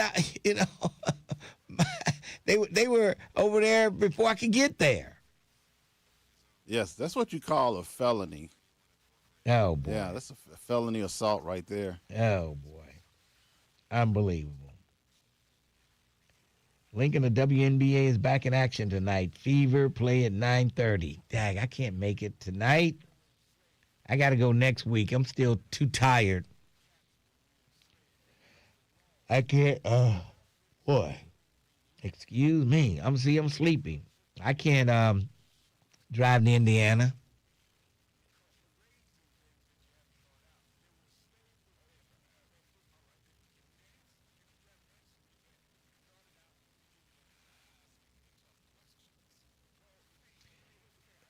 Tierra Powell said, I've been in and out, so I'm not sure who got kicked, but it's making me think again what we need. We need some local boxing celebrity matches. Leave the chat on, Lincoln is doing great. Leaving the chat? Oh, leaving the chat on Lincoln is doing great. Do it. What?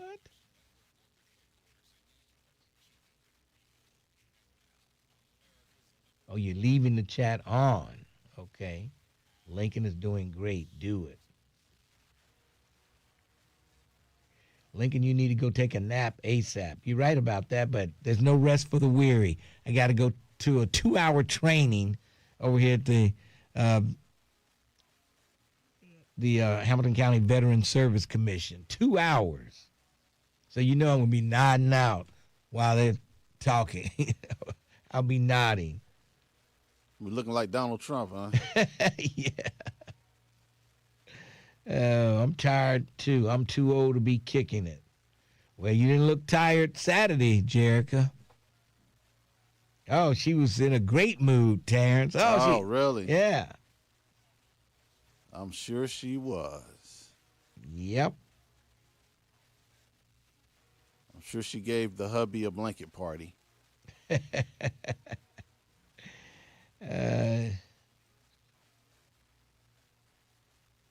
The work of a veteran is never done. You got that right.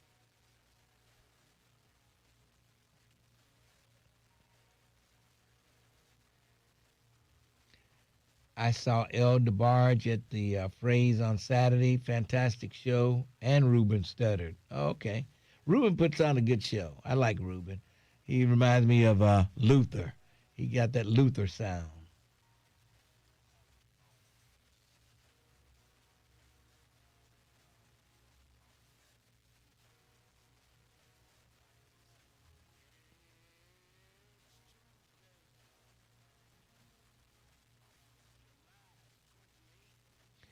Yes, I will be at the Veterans Appreciation Day event.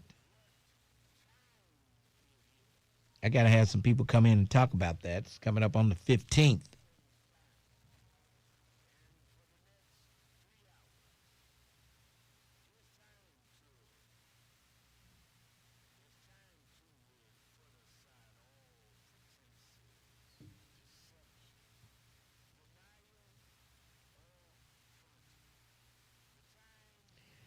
What's the last hit Ruben stuttered at? I can't remember the name of that song. He's like a amazing Frankie Beverly. Only one hit. We got a meeting today? No meeting today.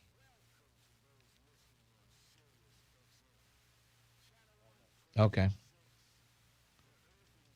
Reds were rained out yesterday. Play a doubleheader today. First game starts in about a half hour. Yeah.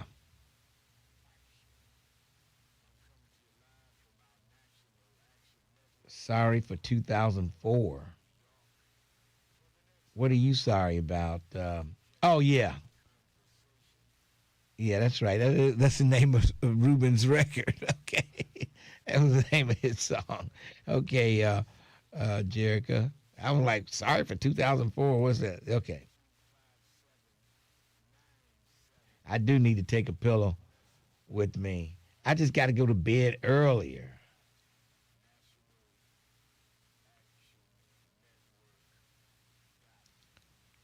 Every time I talk, I want to yawn.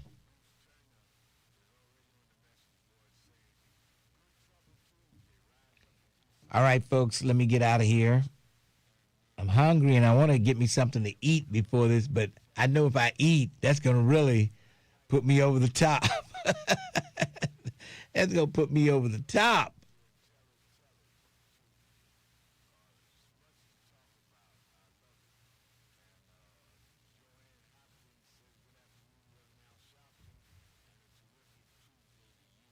Black coffee, Marine, it gives you stamina.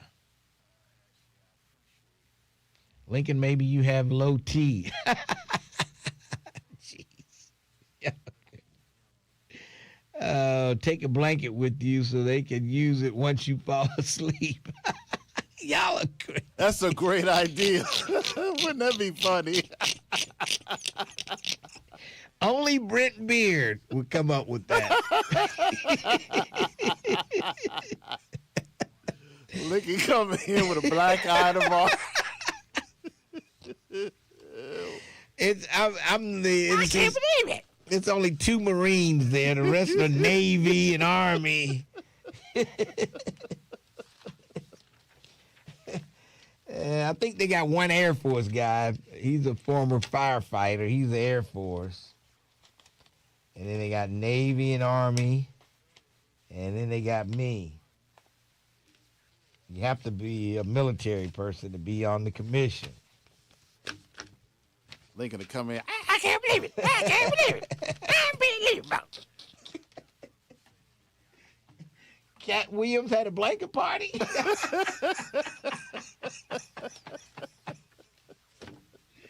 Oh, man. He's going to make a lot of jokes about that.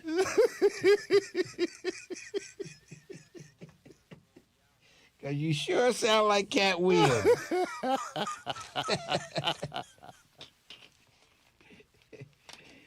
You do not sound like Lincoln Ware. You sound like Cat Williams.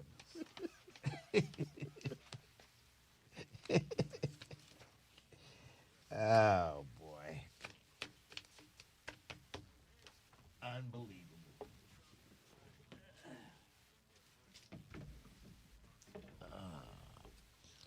All right, folks. I'm getting ready to get out of here. I will talk to y'all tomorrow. And Lincoln wouldn't be bothered by a blanket party. Those old veterans can't hit that hard. Is Raphael Prophet on the Veterans Commission? No. No, he's not.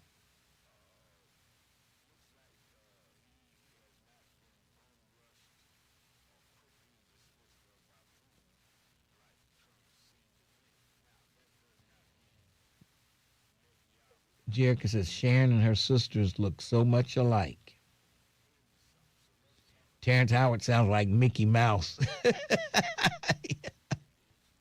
morning, everybody. See you next week. Oh, boy.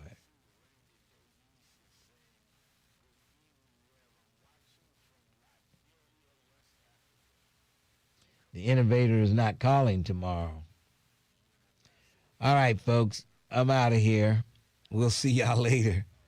All right, my father-in-law is being honored at the Veterans event. Okay. I will be there. I'm out. And Lincoln's going to sleep right through it.